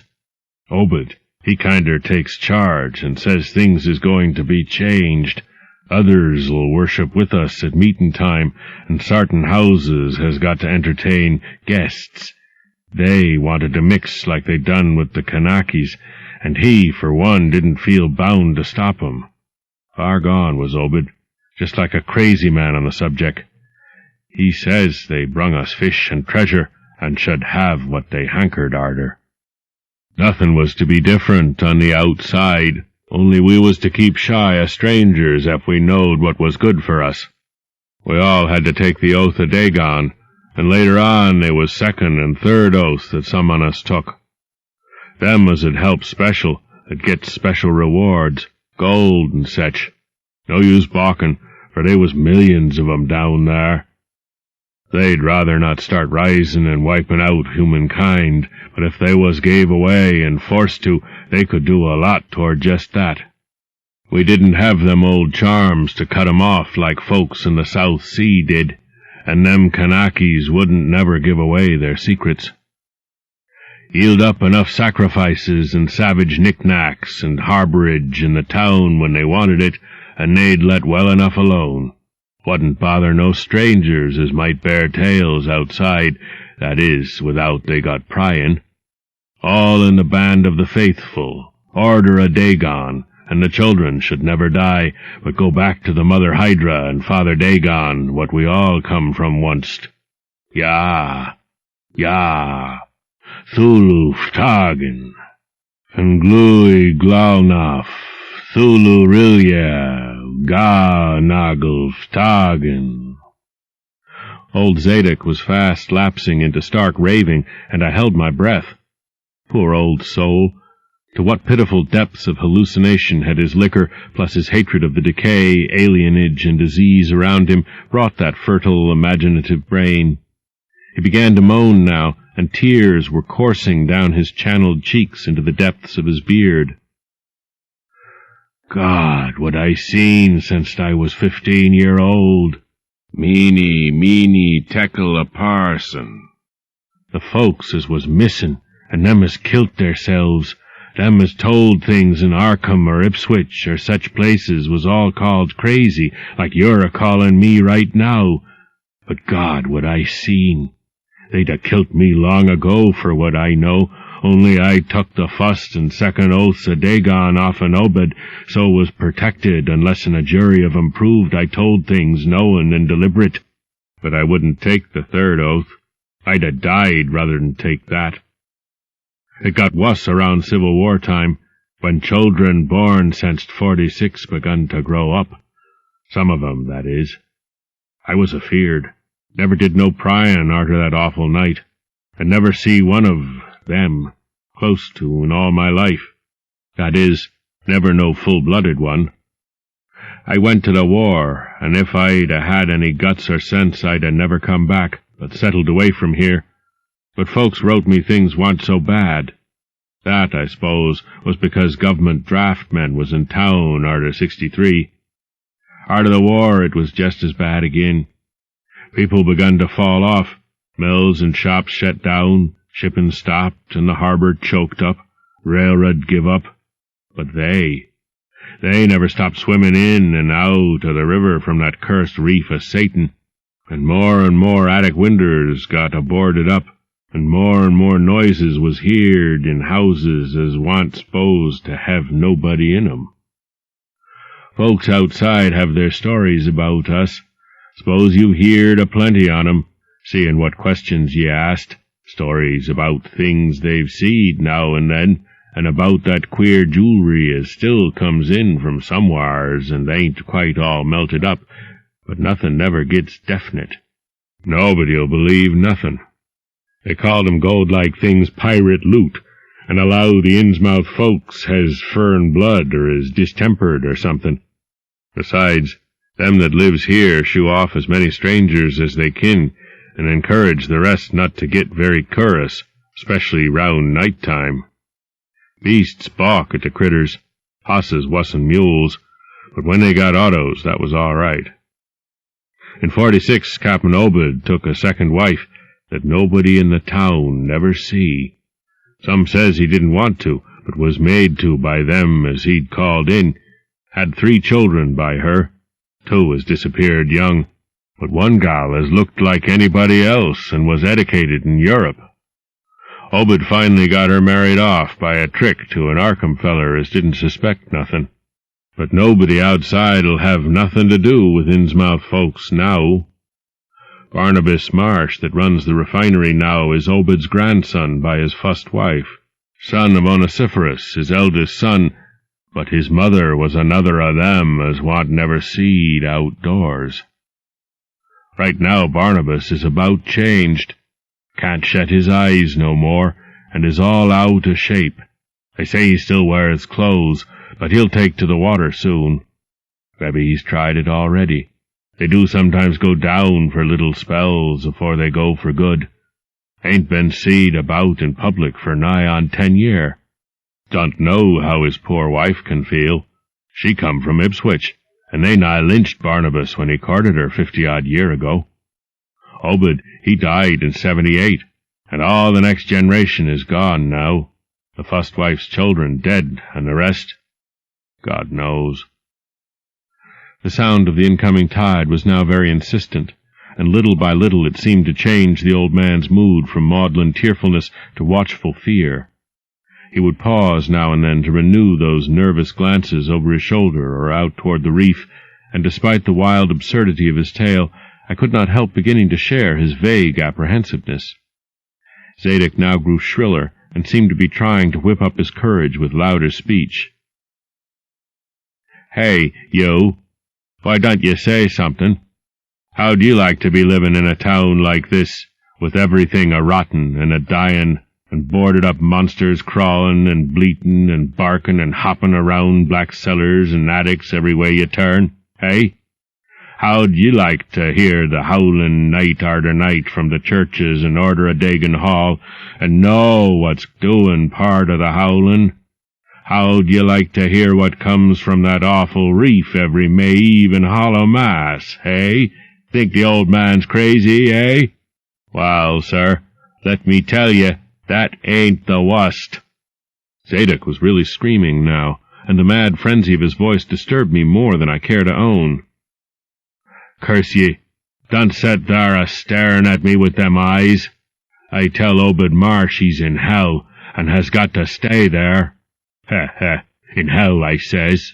Can't get me. I hain't done nothing, nor told nobody nothing." "Oh, you, young feller? Well, even if I hain't told nobody nothing yet, I'm a-goin' to now. You just set still and listen to me, boy. This is what I ain't never told nobody. I says I didn't do no pryin' arter that night, but I found things out just the same. You want to know what the real horror is, hey? Well, it's this. It ain't what them fish devils has done, but what they're a-goin' to do. They're a-bringin' things up out o' where they come from into the town, been doin' it for years and slackening up lately. Them houses north of the river betwixt Water and Main Streets is full of 'em. Them devils and what they brung. And when they git ready, I say, when they git ready. Ever hear tell of a Shoggoth? Hey, you hear me? I tell you, I know what them things be. I seen 'em one night when... Yeah! Yeah! The hideous suddenness and inhuman frightfulness of the old man's shriek almost made me faint. His eyes, looking past me toward the malodorous sea, were positively starting from his head, while his face was a mask of fear worthy of Greek tragedy. His bony claw dug monstrously into my shoulder, and he made no motion as I turned my head to look at whatever he had glimpsed. There was nothing that I could see, only the incoming tide, with perhaps one set of ripples more local than the long-flung line of breakers. But now Zadok was shaking me, and I turned back to watch the melting of that fear-frozen face into a chaos of twitching eyelids and mumbling gums. Presently his voice came back, albeit as a trembling whisper. "Get out o' here! Get out o' here! They seen us! Get out for your life! Don't wait for nothing! They know now!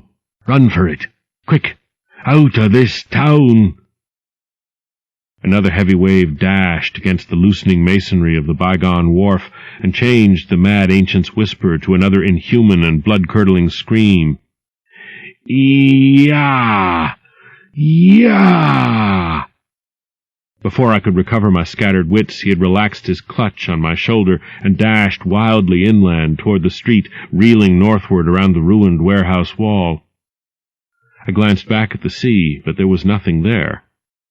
And when I reached Water Street and looked along it toward the north, there was no remaining trace of Zadok Allen.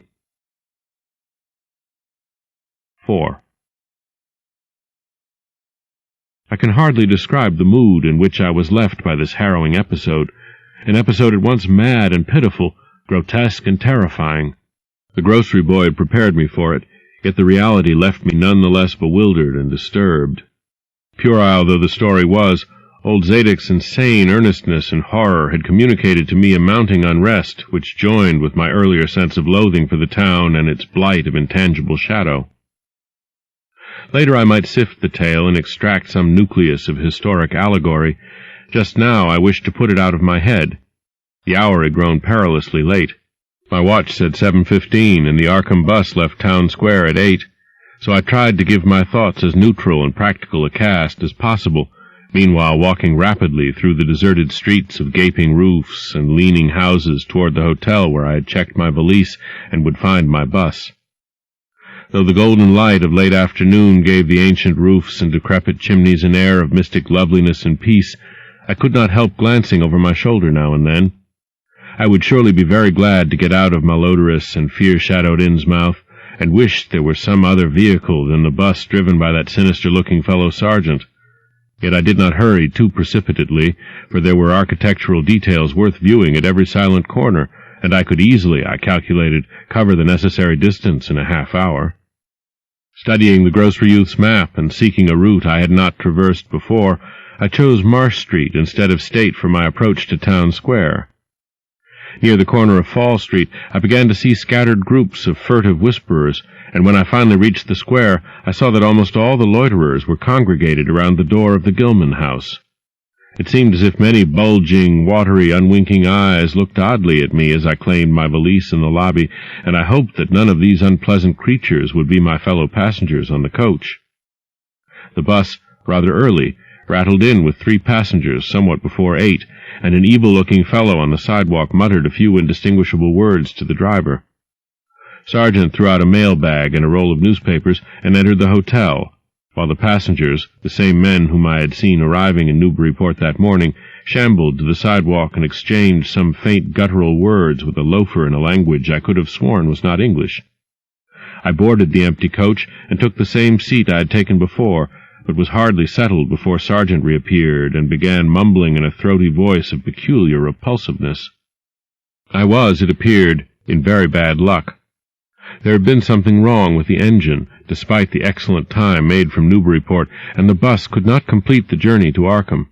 No, it could not possibly be repaired that night, nor was there any other way of getting transportation out of Innsmouth, either to Arkham or elsewhere. Sergeant was sorry, but I would have to stop over at the Gilman.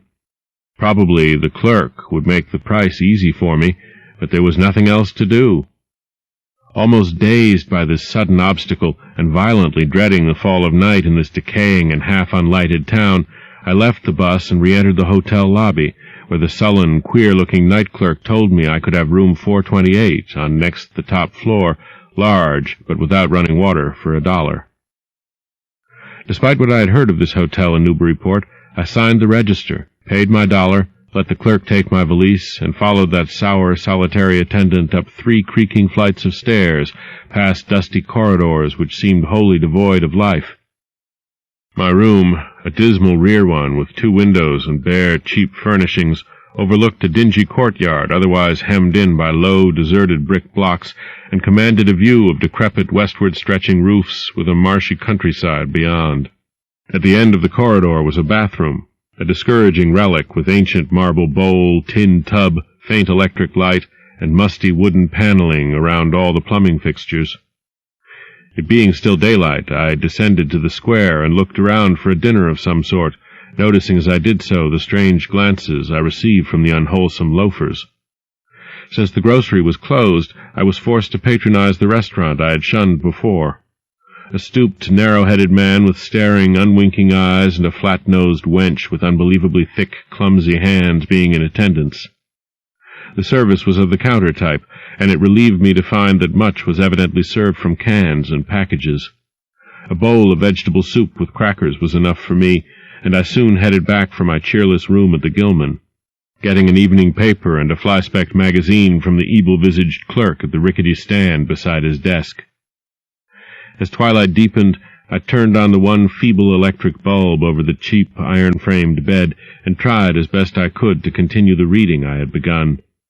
I felt it advisable to keep my mind wholesomely occupied, for it would not do to brood over the abnormalities of this ancient, blight-shadowed town while I was still within its borders. The insane yarn I had heard from the aged drunkard did not promise very pleasant dreams, and I felt I must keep the image of his wild, watery eyes as far as possible from my imagination.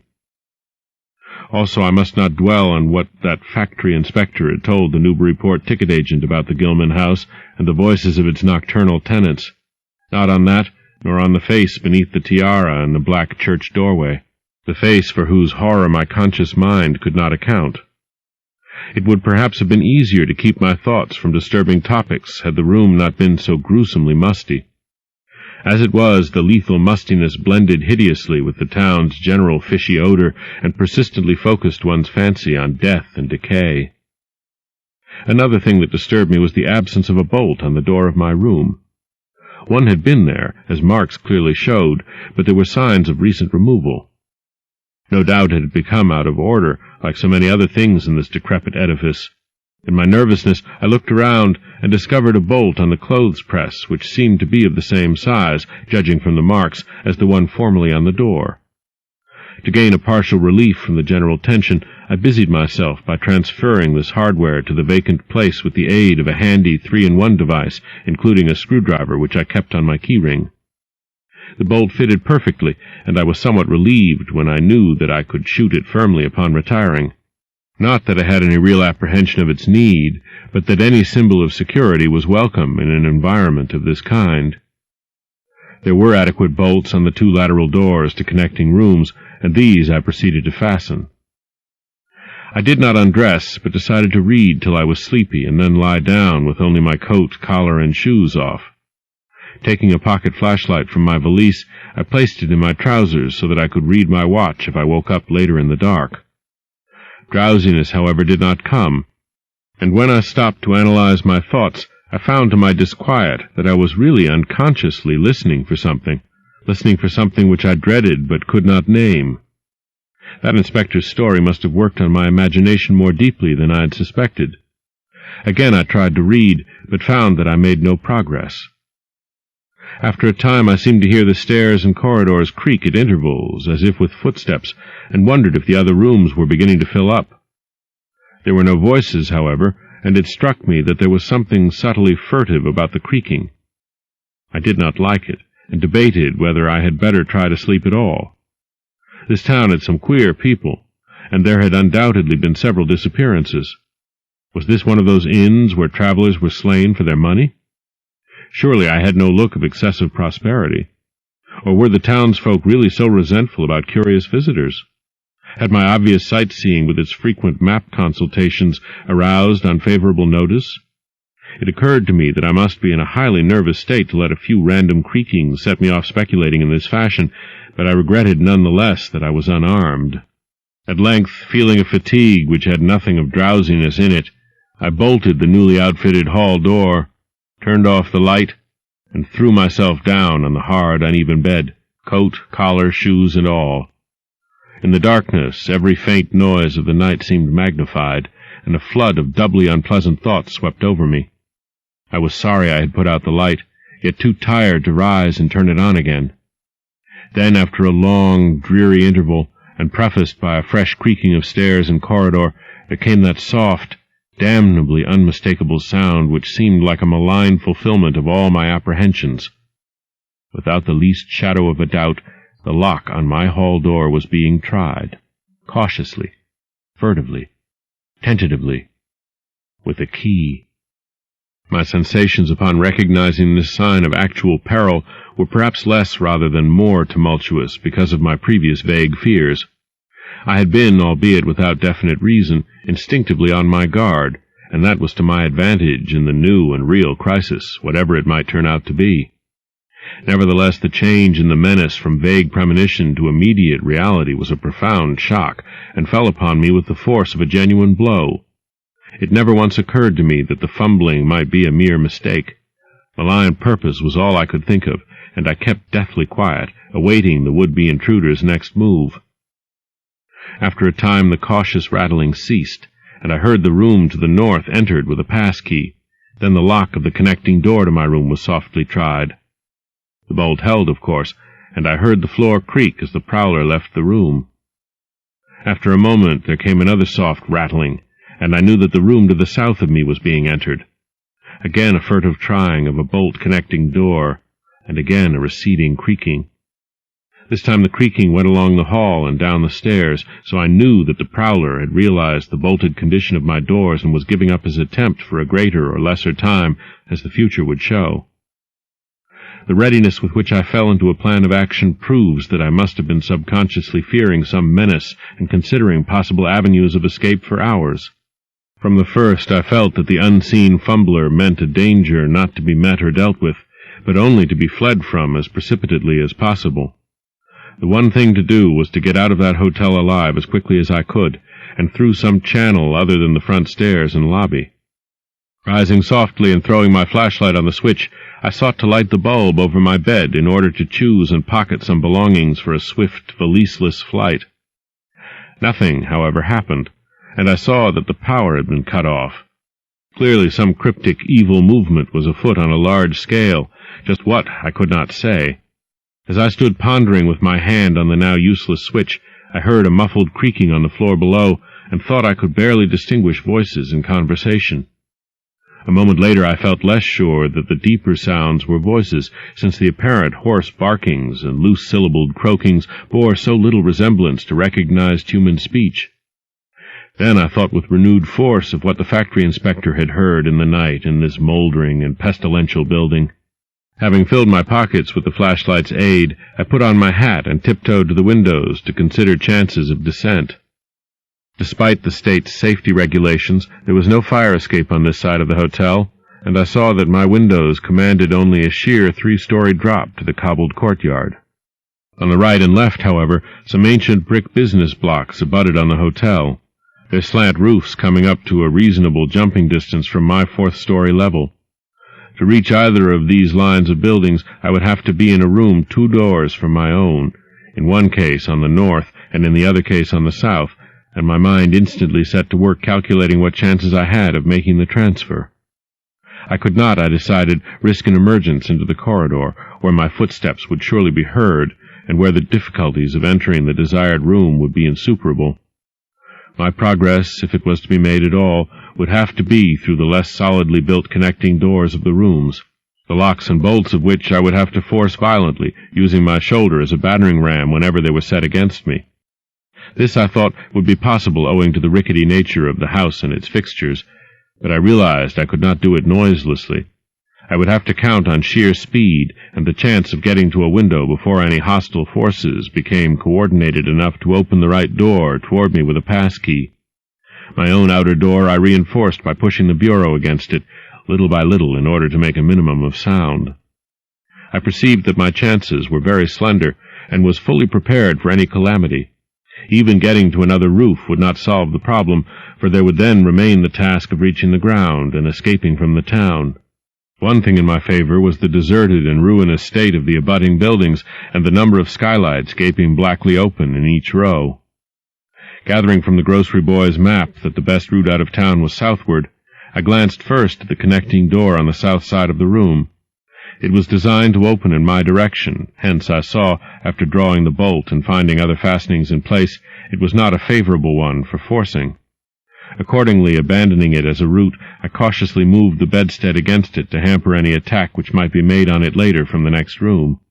The door on the north was hung to open away from me, and this, though a test proved it to be locked or bolted from the other side, I knew must be my route. If I could gain the roofs of the buildings in Payne Street and descend successfully to the ground level, I might perhaps dart through the courtyard and the adjacent or opposite buildings to Washington or Bates, or else emerge in Payne and edge around southward into Washington. In any case, I would aim to strike Washington somehow and get quickly out of the town square region. My preference would be to avoid Payne, since the fire station there might be open all night. As I thought of these things, I looked out over the squalid sea of decaying roofs below me, now brightened by the beams of a moon not much past full. On the right, the black gash of the river gorge clove the panorama, abandoned factories and railway station clinging barnacle-like to its sides. Beyond it, the rusted railway and the Rowley Road led off through a flat, marshy terrain dotted with islets of higher and drier scrub-grown land. On the left, the creek-threaded countryside was nearer, the narrow road to Ipswich gleaming white in the moonlight. I could not see from my side of the hotel the southward route toward Arkham which I had determined to take.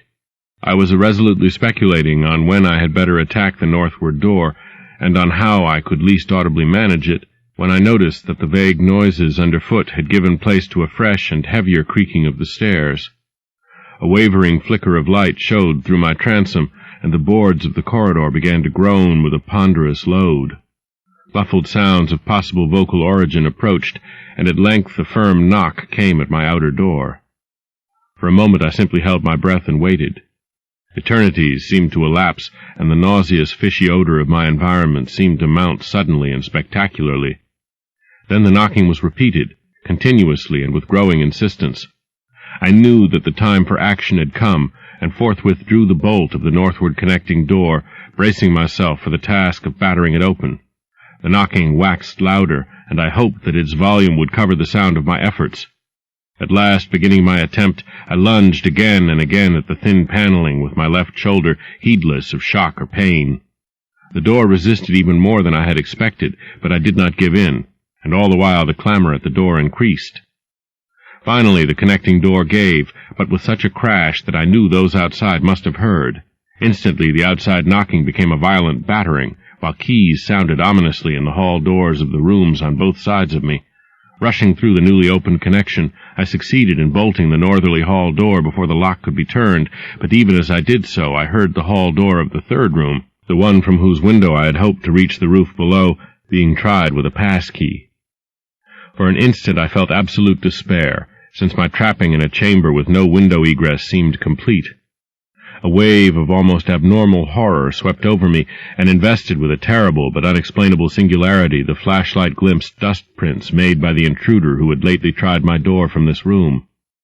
Then, with a dazed automatism which persisted despite hopelessness, I made for the next connecting door and performed the blind motion of pushing at it in an effort to get through and, granting that fastenings might be as providentially intact as in this second room, bolt the hall door beyond before the lock could be turned from outside.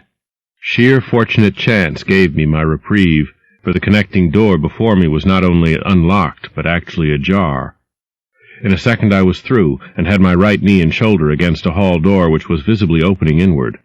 My pressure took the opener off guard, for the thing shut as I pushed so that I could slip the well-conditioned bolt as I had done with the other door. As I gained this respite, I heard the battering at the two other doors abate, while a confused clatter came from the connecting door I had shielded with the bedstead. Evidently the bulk of my assailants had entered the southerly room and were massing in a lateral attack.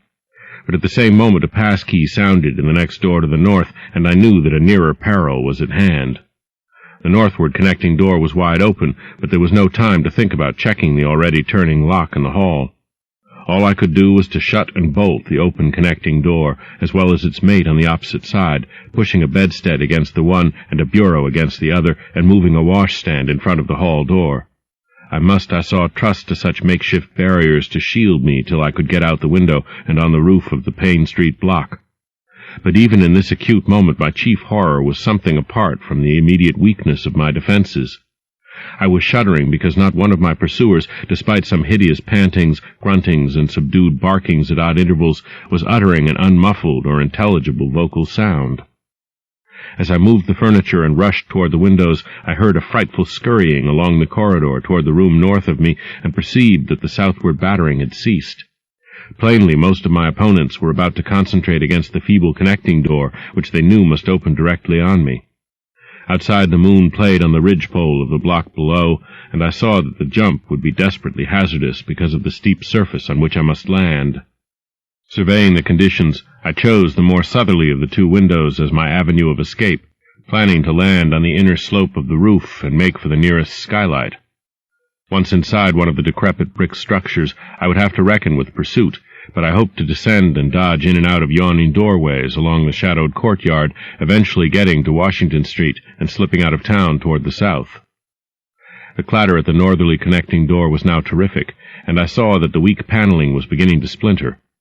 Obviously the besiegers had brought some ponderous object into play as a battering ram.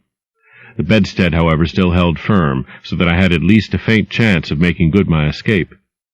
As I opened the window, I noticed that it was flanked by heavy velour draperies suspended from a pole by brass rings, and also that there was a large projecting catch for the shutters on the exterior. Seeing a possible means of avoiding the dangerous jump, I yanked at the hangings and brought them down, pole and all, then quickly hooking two of the rings in the shutter catch and flinging the drapery outside. The heavy folds reached fully to the abutting roof, and I saw that the rings and catch would be likely to bear my weight. So climbing out of the window and down the improvised rope ladder, I left behind me forever the morbid and horror-infested fabric of the Gilman house. I landed safely on the loose slates of the steep roof, and succeeded in gaining the gaping black skylight without a slip. Glancing up at the window I had left, I observed it was still dark, though far across the crumbling chimneys to the north I could see lights ominously blazing in the Order of Dagon Hall, the Baptist church and the Congregational church, which I recalled so shiveringly. There had seemed to be no one in the courtyard below, and I hoped there would be a chance to get away before the spreading of a general alarm. Flashing my pocket lamp into the skylight, I saw that there were no steps down. The distance was slight, however, so I clambered over the brink and dropped, striking a dusty floor littered with crumbling boxes and barrels.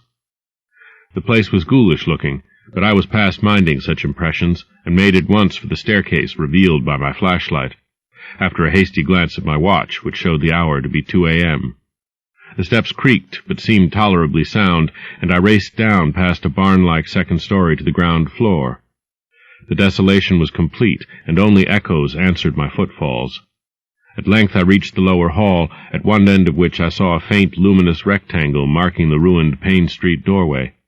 Heading the other way, I found the back door also open, and darted out and down 5 stone steps to the grass-grown cobblestones of the courtyard. The moonbeams did not reach down here, but I could just see my way about without using the flashlight. Some of the windows on the Gilman house side were faintly glowing, and I thought I heard confused sounds within. Walking softly over to the Washington Street side, I perceived several open doorways, and chose the nearest as my route out. The hallway inside was black, and when I reached the opposite end I saw that the street door was wedged immovably shut. Resolved to try another building, I groped my way back toward the courtyard, but stopped short when close to the doorway. For out of an open door in the Gilman house a large crowd of doubtful shapes was pouring, lanterns bobbing in the darkness, and horrible croaking voices exchanging low cries in what was certainly not English. The figures moved uncertainly, and I realized to my relief that they did not know where I had gone. But for all that they sent a shiver of horror through my frame. Their features were indistinguishable, but their crouching, shambling gait was abominably repellent. And worst of all, I perceived that one figure was strangely robed and unmistakably surmounted by a tall tiara of a design altogether too familiar. As the figures spread throughout the courtyard, I felt my fears increase. Suppose I could find no egress from this building on the street side. The fishy odor was detestable, and I wondered I could stand it without fainting. Again groping toward the street, I opened a door off the hall and came upon an empty room with closely shuttered but sashless windows. Fumbling in the rays of my flashlight, I found I could open the shutters, and in another moment had climbed outside and was carefully closing the aperture in its original manner. I was now in Washington Street, and for the moment saw no living thing nor any light save that of the moon. From several directions in the distance, however, I could hear the sound of hoarse voices, of footsteps, and of a curious kind of pattering which did not sound quite like footsteps. Plainly I had no time to lose. The points of the compass were clear to me, and I was glad that all the street lights were turned off, as is often the custom on strongly moonlit nights in unprosperous rural regions.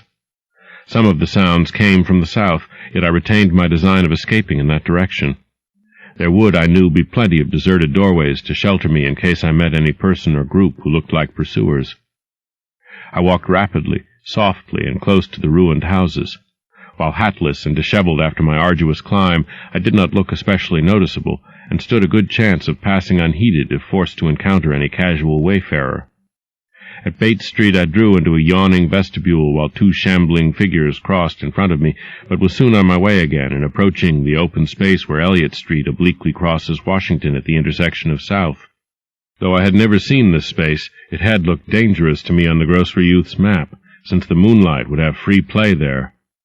There was no use trying to evade it, for any alternate course would involve detours of possibly disastrous visibility and delaying effect. The only thing to do was to cross it boldly and openly, imitating the typical shamble of the Innsmouth folk as best I could, and trusting that no one, or at least no pursuer of mine, would be there. Just how fully the pursuit was organized, and indeed just what its purpose might be, I could form no idea. There seemed to be unusual activity in the town, but I judged that the news of my escape from the Gilman had not yet spread. I would, of course, soon have to shift from Washington to some other southward street, for that party from the hotel would doubtless be after me. I must have left dust prints in that last old building, revealing how I had gained the street. The open space was, as I had expected, strongly moonlit, and I saw the remains of a park-like, iron-railed green in its center. Fortunately, no one was about, though a curious sort of buzz or roar seemed to be increasing in the direction of Town Square. South Street was very wide, leading directly down a slight declivity to the waterfront and commanding a long view out at sea, and I hoped that no one would be glancing up it from afar as I crossed in the bright moonlight. My progress was unimpeded, and no fresh sound arose to hint that I had been spied. Glancing about me, I involuntarily let my pace slacken for a second to take in the sight of the sea, gorgeous in the burning moonlight at the street's end. Far out beyond the breakwater was the dim, dark line of Devil Reef, and as I glimpsed it, I could not help thinking of all the hideous legends I had heard in the last 34 hours, legends which portrayed this ragged rock as a veritable gateway to realms of unfathomed horror and inconceivable abnormality. Then, without warning, I saw the intermittent flashes of light on the distant reef. They were definite and unmistakable, and awaked in my mind a blind horror beyond all rational proportion. My muscles tightened for panic flight, held in only by a certain unconscious caution and half-hypnotic fascination. And to make matters worse, there now flashed forth from the lofty cupola of the Gilman house, which loomed up to the northeast behind me, a series of analogous though differently spaced gleams, which could be nothing less than an answering signal. Controlling my muscles and realizing afresh how plainly visible I was, I resumed my brisker and feignedly shambling pace, though keeping my eyes on that hellish and ominous reef as long as the opening of South Street gave me a seaward view. What the whole proceeding meant I could not imagine, unless it involved some strange rite connected with Devil Reef, or unless some party had landed from a ship on that sinister rock. I now bent to the left around the ruinous green, still gazing toward the ocean as it blazed in the spectral summer moonlight, and watched the cryptical flashing of those nameless, unexplainable beacons. It was then that the most horrible impression of all was borne in upon me, the impression which destroyed my last vestige of self-control and set me running frantically southward past the yawning black doorways and fishily staring windows of that deserted nightmare street. For at a closer glance I saw that the moonlit waters between the reef and the shore were far from empty. They were alive with a teeming horde of shapes swimming inward toward the town, and even at my vast distance and in my single moment of perception, I could tell that the bobbing heads and flailing arms were alien and aberrant in a way scarcely to be expressed or consciously formulated. End of Side 9. To continue, turn the cassette over. Side 10. Tales of H.P. Lovecraft by H.P. Lovecraft. Continuing with The Shadow over Innsmouth on page 263. My frantic running ceased before I had covered a block, for at my left I began to hear something like the hue and cry of organized pursuit. There were footsteps and guttural sounds, and a rattling motor wheezed south along Federal Street. In a second all my plans were utterly changed, for if the southward highway were blocked ahead of me, I must clearly find another egress from Innsmouth. I paused and drew into a gaping doorway, reflecting how lucky I was to have left the moonlit open space before these pursuers came down the parallel street. A second reflection was less comforting. Since the pursuit was down another street, it was plain that the party was not following me directly. It had not seen me, but was simply obeying a general plan of cutting off my escape. This, however, implied that all roads leading out of Innsmouth were similarly patrolled, for the denizens could not have known what route I intended to take. If this were so, I would have to make my retreat across country away from any road. But how could I do that in view of the marshy and creek-riddled nature of all the surrounding region? For a moment my brain reeled, both from sheer hopelessness and from a rapid increase in the omnipresent fishy odor. Then I thought of the abandoned railway to Rowley, whose solid line of ballasted, weed-grown earth still stretched off to the northwest from the crumbling station on the edge of the river gorge. There was just a chance that the townsfolk would not think of that, since its briar-choked desertion made it half impassable, and the unlikeliest of all avenues for a fugitive to choose. I'd seen it clearly from my hotel window, and knew about how it lay. Most of its earlier length was uncomfortably visible from the Rowley Road and from high places in the town itself, but one could perhaps crawl inconspicuously through the undergrowth. At any rate, it would form my only chance of deliverance, and there was nothing to do but try it. Drawing inside the hall of my deserted shelter, I once more consulted the grocery boy's map with the aid of the flashlight. The immediate problem was how to reach the ancient railway, and I now saw that the safest course was ahead to Babson Street, then west to Lafayette, there edging around but not crossing an open space homologous to the one I had traversed, and subsequently back northward and westward in a zigzagging line through Lafayette, Bates, Adams, and Banks Streets, the latter skirting the river gorge to the abandoned and dilapidated station I had seen from my window. My reason for going ahead to Babson was that I wished neither to recross the earlier open space nor to begin my westward course along a cross street as broad as south. Starting once more, I crossed the street to the right-hand side in order to edge around into Babson as inconspicuously as possible. Noises still continued in Federal Street, and as I glanced behind me, I thought I saw a gleam of light near the building through which I had escaped. Anxious to leave Washington Street, I broke into a quiet dog trot, trusting to luck not to encounter any observing eye. Next the corner of Babson Street, I saw to my alarm that one of the houses was still inhabited, as attested by curtains at the window, but there were no lights within, and I passed it without disaster. In Babson Street, which crossed Federal and might thus reveal me to the searchers, I clung as closely as possible to the sagging, uneven buildings, twice pausing in a doorway as the noises behind me momentarily increased. The open space ahead shone wide and desolate under the moon, but my route would not force me to cross it. During my second pause I began to detect a fresh distribution of the vague sounds, and upon looking cautiously out from cover beheld a motor car darting across the open space, bound outward along Elliott Street, which there dissects both Babson and Lafayette.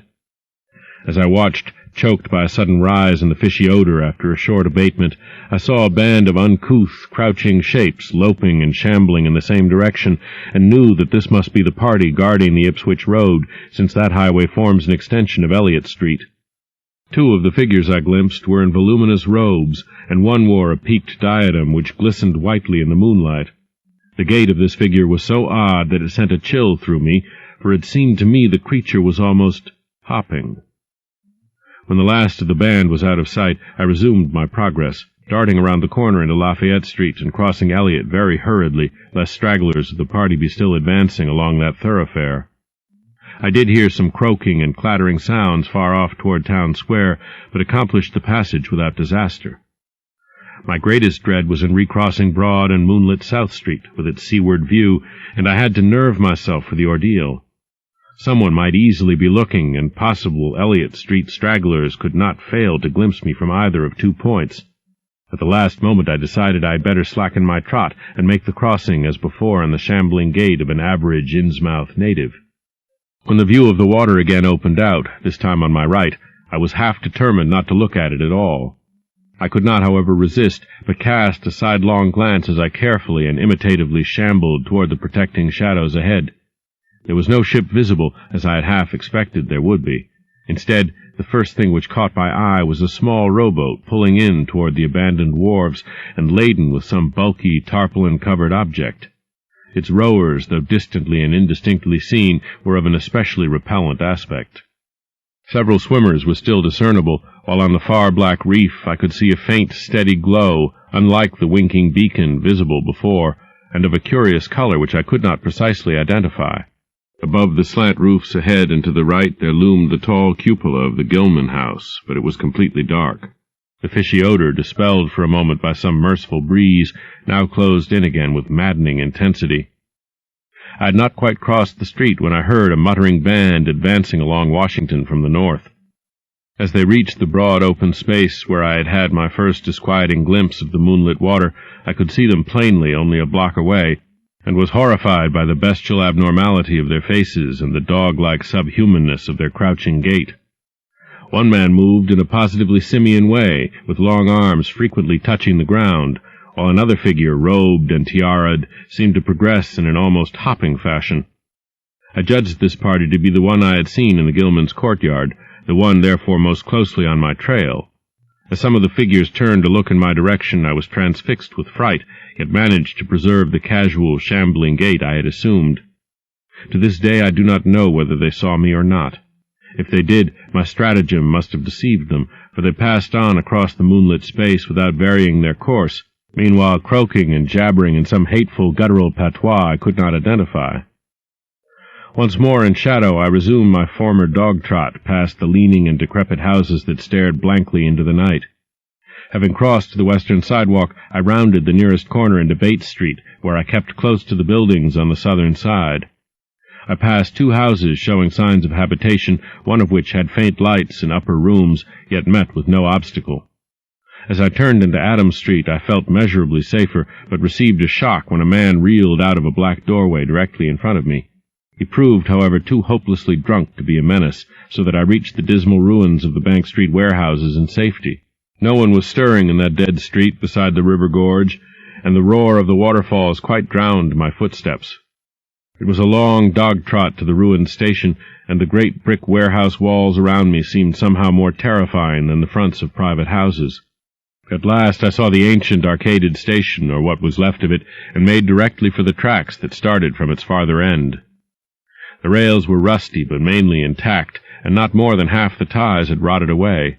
Walking or running on such a surface was very difficult, but I did my best, and on the whole made very fair time. For some distance the line kept on along the gorge's brink, but at length I reached the long, covered bridge where it crossed the chasm at a dizzy height. The condition of this bridge would determine my next step. If humanly possible, I would use it. If not, I would have to risk more street wandering and take the nearest intact highway bridge. The vast, barn-like length of the old bridge gleamed spectrally in the moonlight, and I saw that the ties were safe for at least a few feet within.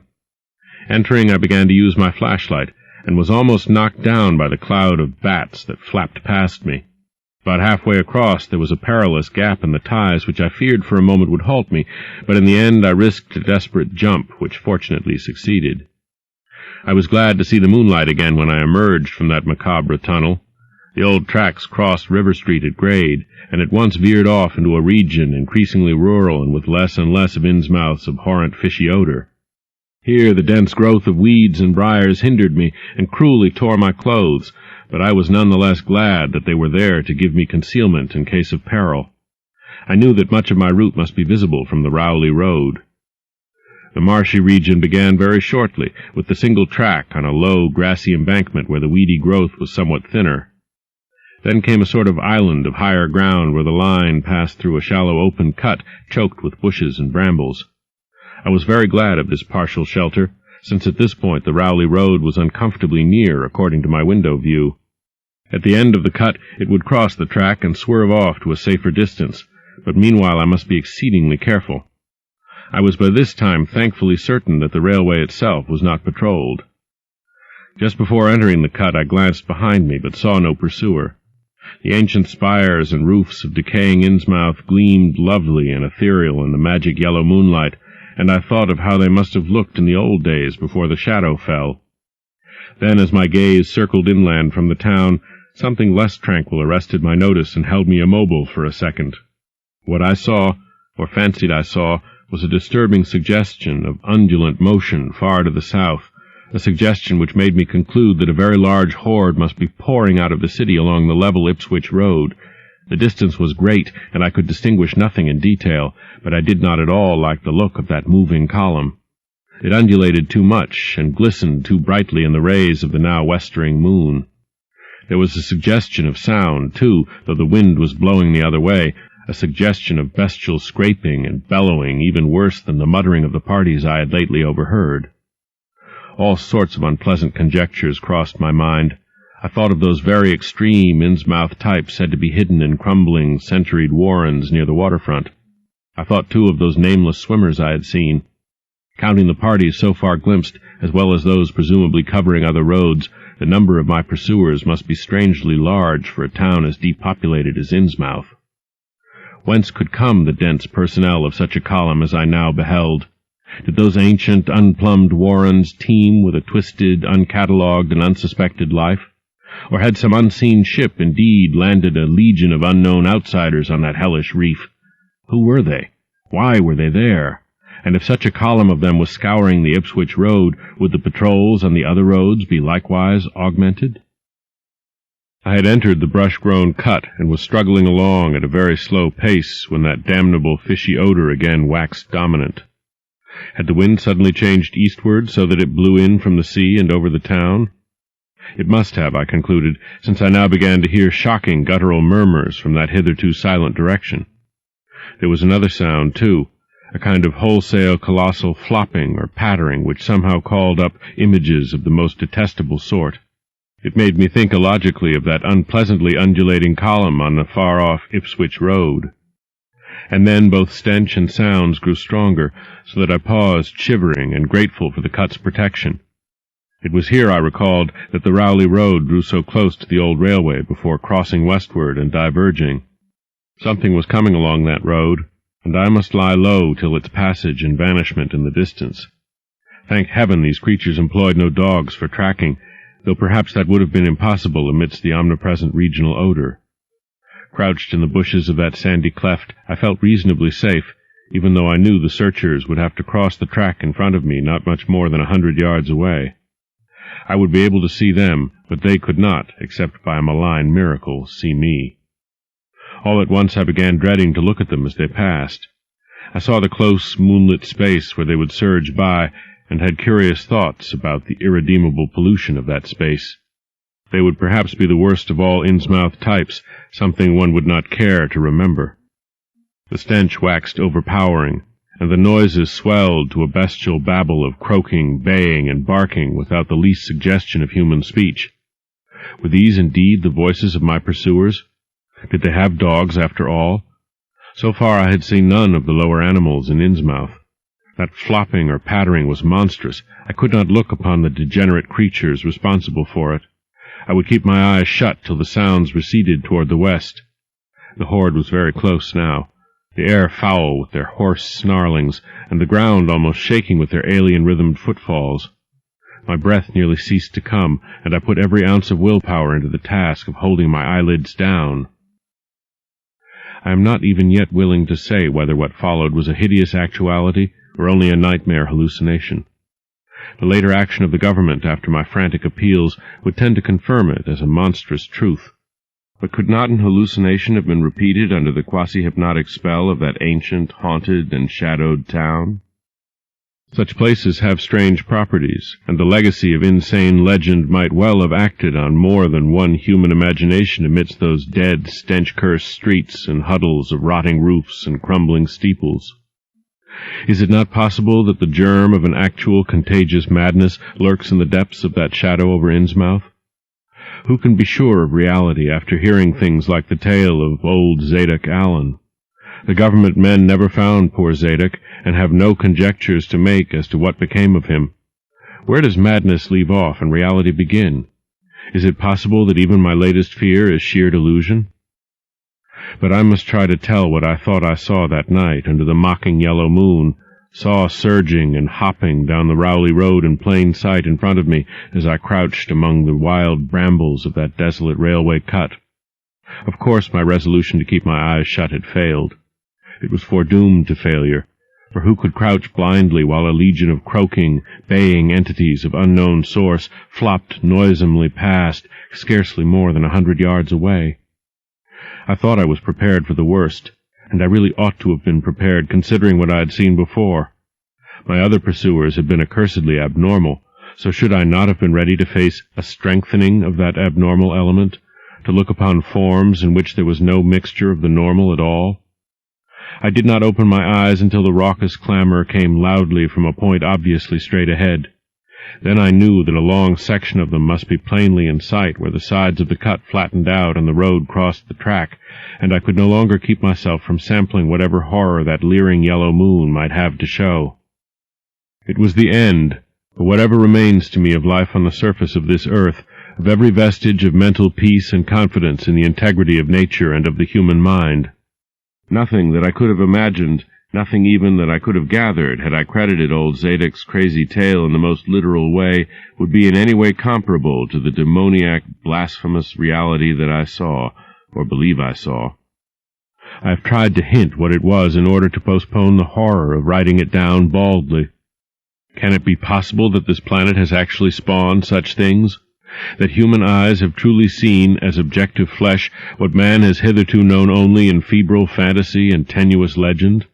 And yet I saw them in a limitless stream, flopping, hopping, croaking, bleating, surging inhumanely through the spectral moonlight in a grotesque, malignant saraband of fantastic nightmare. And some of them had tall tiaras of that nameless whitish-gold metal, and some were strangely robed, and one who led the way was clad in a ghoulishly humped black coat and striped trousers, and had a man's felt hat perched on the shapeless thing that answered for a head. I think their predominant color was a grayish-green, though they had white bellies. They were mostly shiny and slippery, but the ridges of their backs were scaly.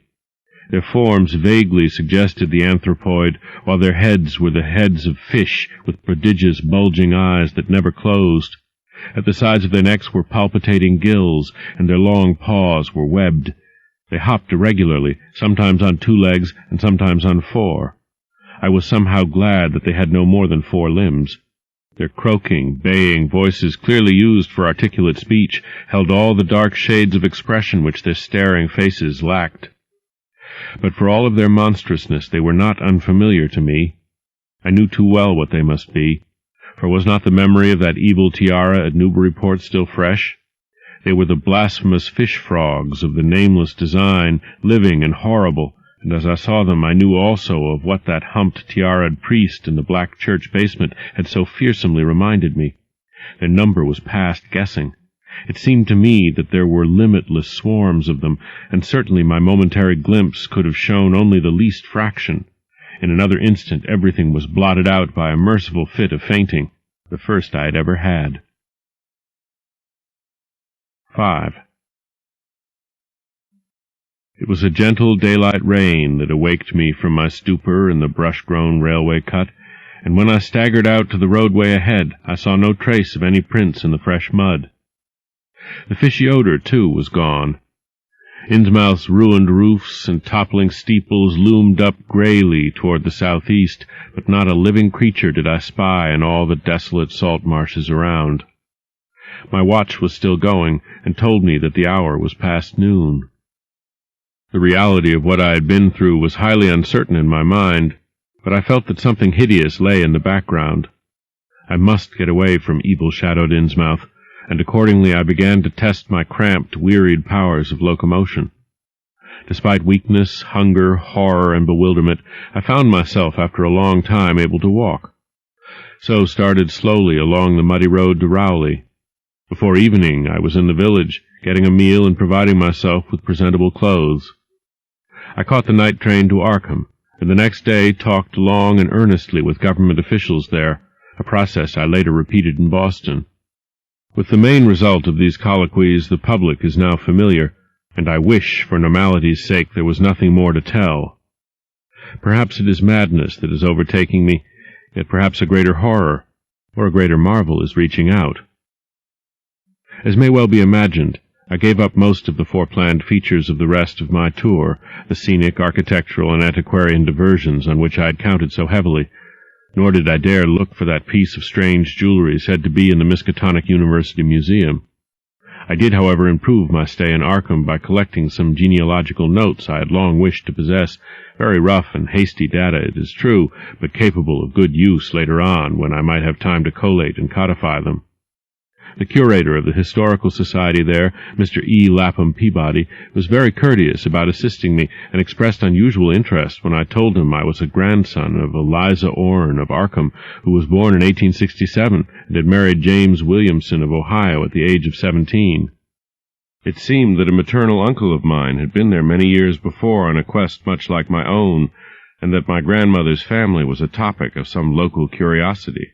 There had, Mr. Peabody said, been considerable discussion about the marriage of her father, Benjamin Orne, just after the Civil War, since the ancestry of the bride was peculiarly puzzling. That bride was understood to have been an orphaned Marsh of New Hampshire, a cousin of the Essex County Marshes, but her education had been in France, and she knew very little of her family. A guardian had deposited funds in a Boston bank to maintain her and her French governess, but that guardian's name was unfamiliar to Arkham people, and in time he dropped out of sight, so that the governess assumed his role by court appointment. The Frenchwoman, now long dead, was very taciturn, and there were those who said she could have told more than she did. But the most baffling thing was the inability of anyone to place the recorded parents of the young woman, Enoch and Lydia Meserve Marsh, among the known families of New Hampshire. Possibly, many suggested, she was the natural daughter of some Marsh of prominence. She certainly had the true Marsh eyes. Most of the puzzling was done after her early death, which took place at the birth of my grandmother, her only child. Having formed some disagreeable impressions connected with the name of Marsh, I did not welcome the news that it belonged on my own ancestral tree, nor was I pleased by Mr. Peabody's suggestion that I had the true Marsh eyes myself.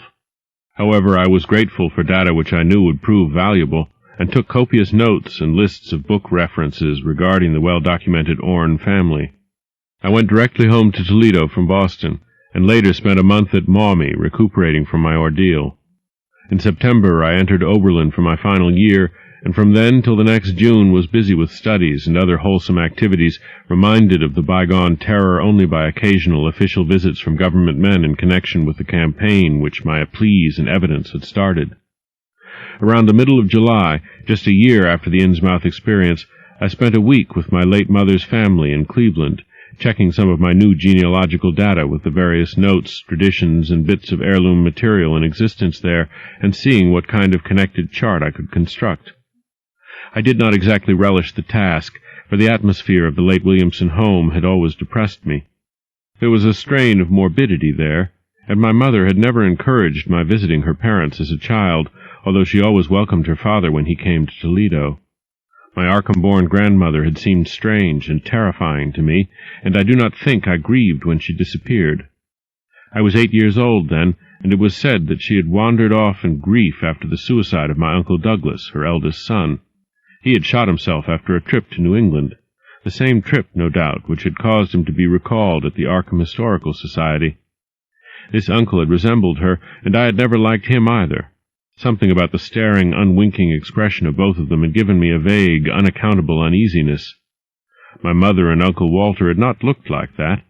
They were like their father, though poor little cousin Lawrence, Walter's son, had been an almost perfect duplicate of his grandmother before his condition took him to the permanent seclusion of a sanitarium at Canton. I had not seen him in 4 years, but my uncle once implied that his state, both mental and physical, was very bad. This worry had probably been a major cause of his mother's death 2 years before. My grandfather and his widowed son Walter now comprised the Cleveland household, but the memory of older times hung thickly over it. I still disliked the place, and tried to get my researches done as quickly as possible. Williamson records and traditions were supplied in abundance by my grandfather, though for Orne material I had to depend on my Uncle Walter, who put at my disposal the contents of all his files, including notes, letters, cuttings, heirlooms, photographs, and miniatures. It was in going over the letters and pictures on the Orne side that I began to acquire a sort of terror of my own ancestry. As I have said, my grandmother and Uncle Douglas had always disturbed me. Now, years after their passing, I gazed at their pictured faces with a measurably heightened feeling of repulsion and alienation. I could not at first understand the change, but gradually a horrible sort of comparison began to obtrude itself on my unconscious mind, despite the steady refusal of my consciousness to admit even the least suspicion of it. It was clear that the typical expression of these faces now suggested something it had not suggested before, something which would bring stark panic if too openly thought of. But the worst shock came when my uncle showed me the Orne jewelry in a downtown safe-deposit vault. Some of the items were delicate and inspiring enough, but there was one box of strange old pieces descended from my mysterious great-grandmother, which my uncle was almost reluctant to produce. They were, he said, a very grotesque and almost repulsive design, and had never, to his knowledge, been publicly worn, though my grandmother used to enjoy looking at them. Vague legends of bad luck clustered around them, and my great-grandmother's French governess had said they ought not to be worn in New England, though it would be quite safe to wear them in Europe. As my uncle began slowly and grudgingly to unwrap the things, he urged me not to be shocked by the strangeness and frequent hideousness of the designs. Artists and archaeologists who had seen them pronounced the workmanship superlatively and exotically exquisite, though no one seemed able to define their exact material or assign them to any specific art tradition. There were 2 armlets, a tiara, and a kind of pectoral, the latter having in high relief certain figures of almost unbearable extravagance. During this description I had kept a tight rein on my emotions, but my face must have betrayed my mounting fears. My uncle looked concerned, and paused in his unwrapping to study my countenance. I motioned to him to continue, which he did with renewed signs of reluctance. He seemed to expect some demonstration when the first piece, the tiara, became visible, but I doubt if he expected quite what actually happened. I did not expect it either, for I thought I was thoroughly forewarned regarding what the jewelry would turn out to be. What I did was to faint silently away, just as I had done in that briar-choked railway cut a year before. From that day on, my life has been a nightmare of brooding and apprehension, nor do I know how much is hideous truth and how much madness.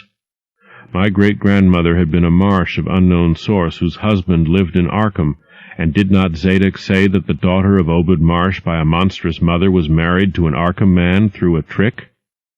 What was it the ancient toper had muttered about the likeness of my eyes to Captain Obed's? In Arkham, too, the curator had told me I had the true Marsh eyes. Was Obed Marsh my own great-great-grandfather?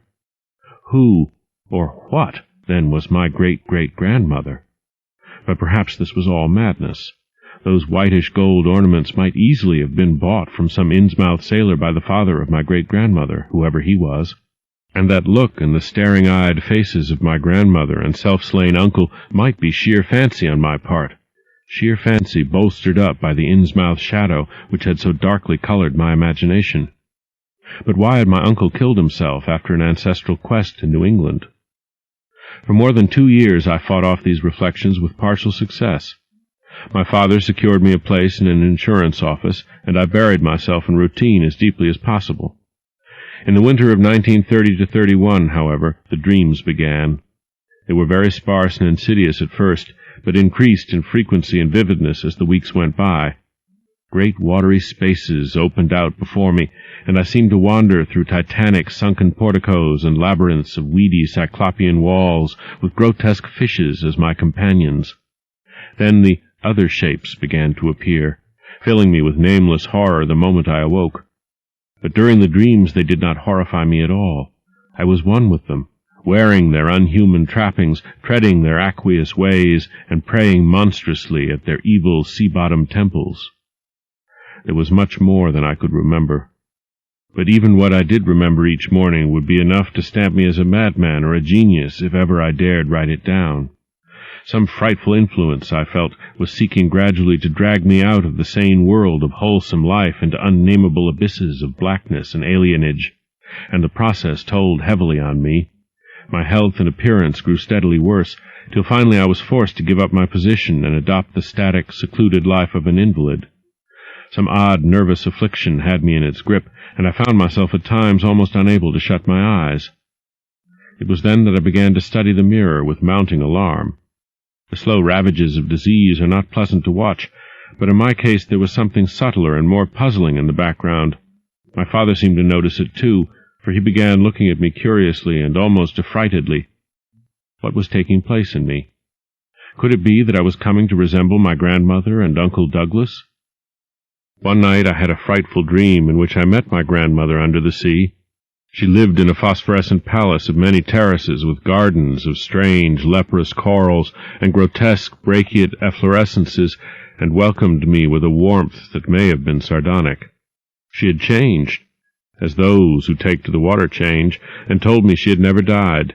Instead, she had gone to a spot her dead son had learned about, and had leaped to a realm whose wonders, destined for him as well, he had spurned with a smoking pistol. This was to be my realm, too. I could not escape it. I would never die, but would live with those who had lived since before man ever walked the earth. I met also that which had been her grandmother. For 80,000 years the Thalia Yi had lived in Ya-Nethli, and thither she had gone back after Obed Marsh was dead. Ya-Nethli was not destroyed when the upper earthmen shot death into the sea. It was hurt, but not destroyed. The deep ones could never be destroyed, even though the Paleogean magic of the forgotten old ones might sometimes check them. For the present they would rest. But some day, if they remembered, they would rise again for the tribute great Thulu craved. It would be a city greater than Innsmouth next time. They had planned to spread, and had brought up that which would help them. But now they must wait once more. For bringing the upper earthmen's death, I must do a penance, but that would not be heavy. This was the dream in which I saw a Shoggoth for the first time, and the sight set me awake in a frenzy of screaming.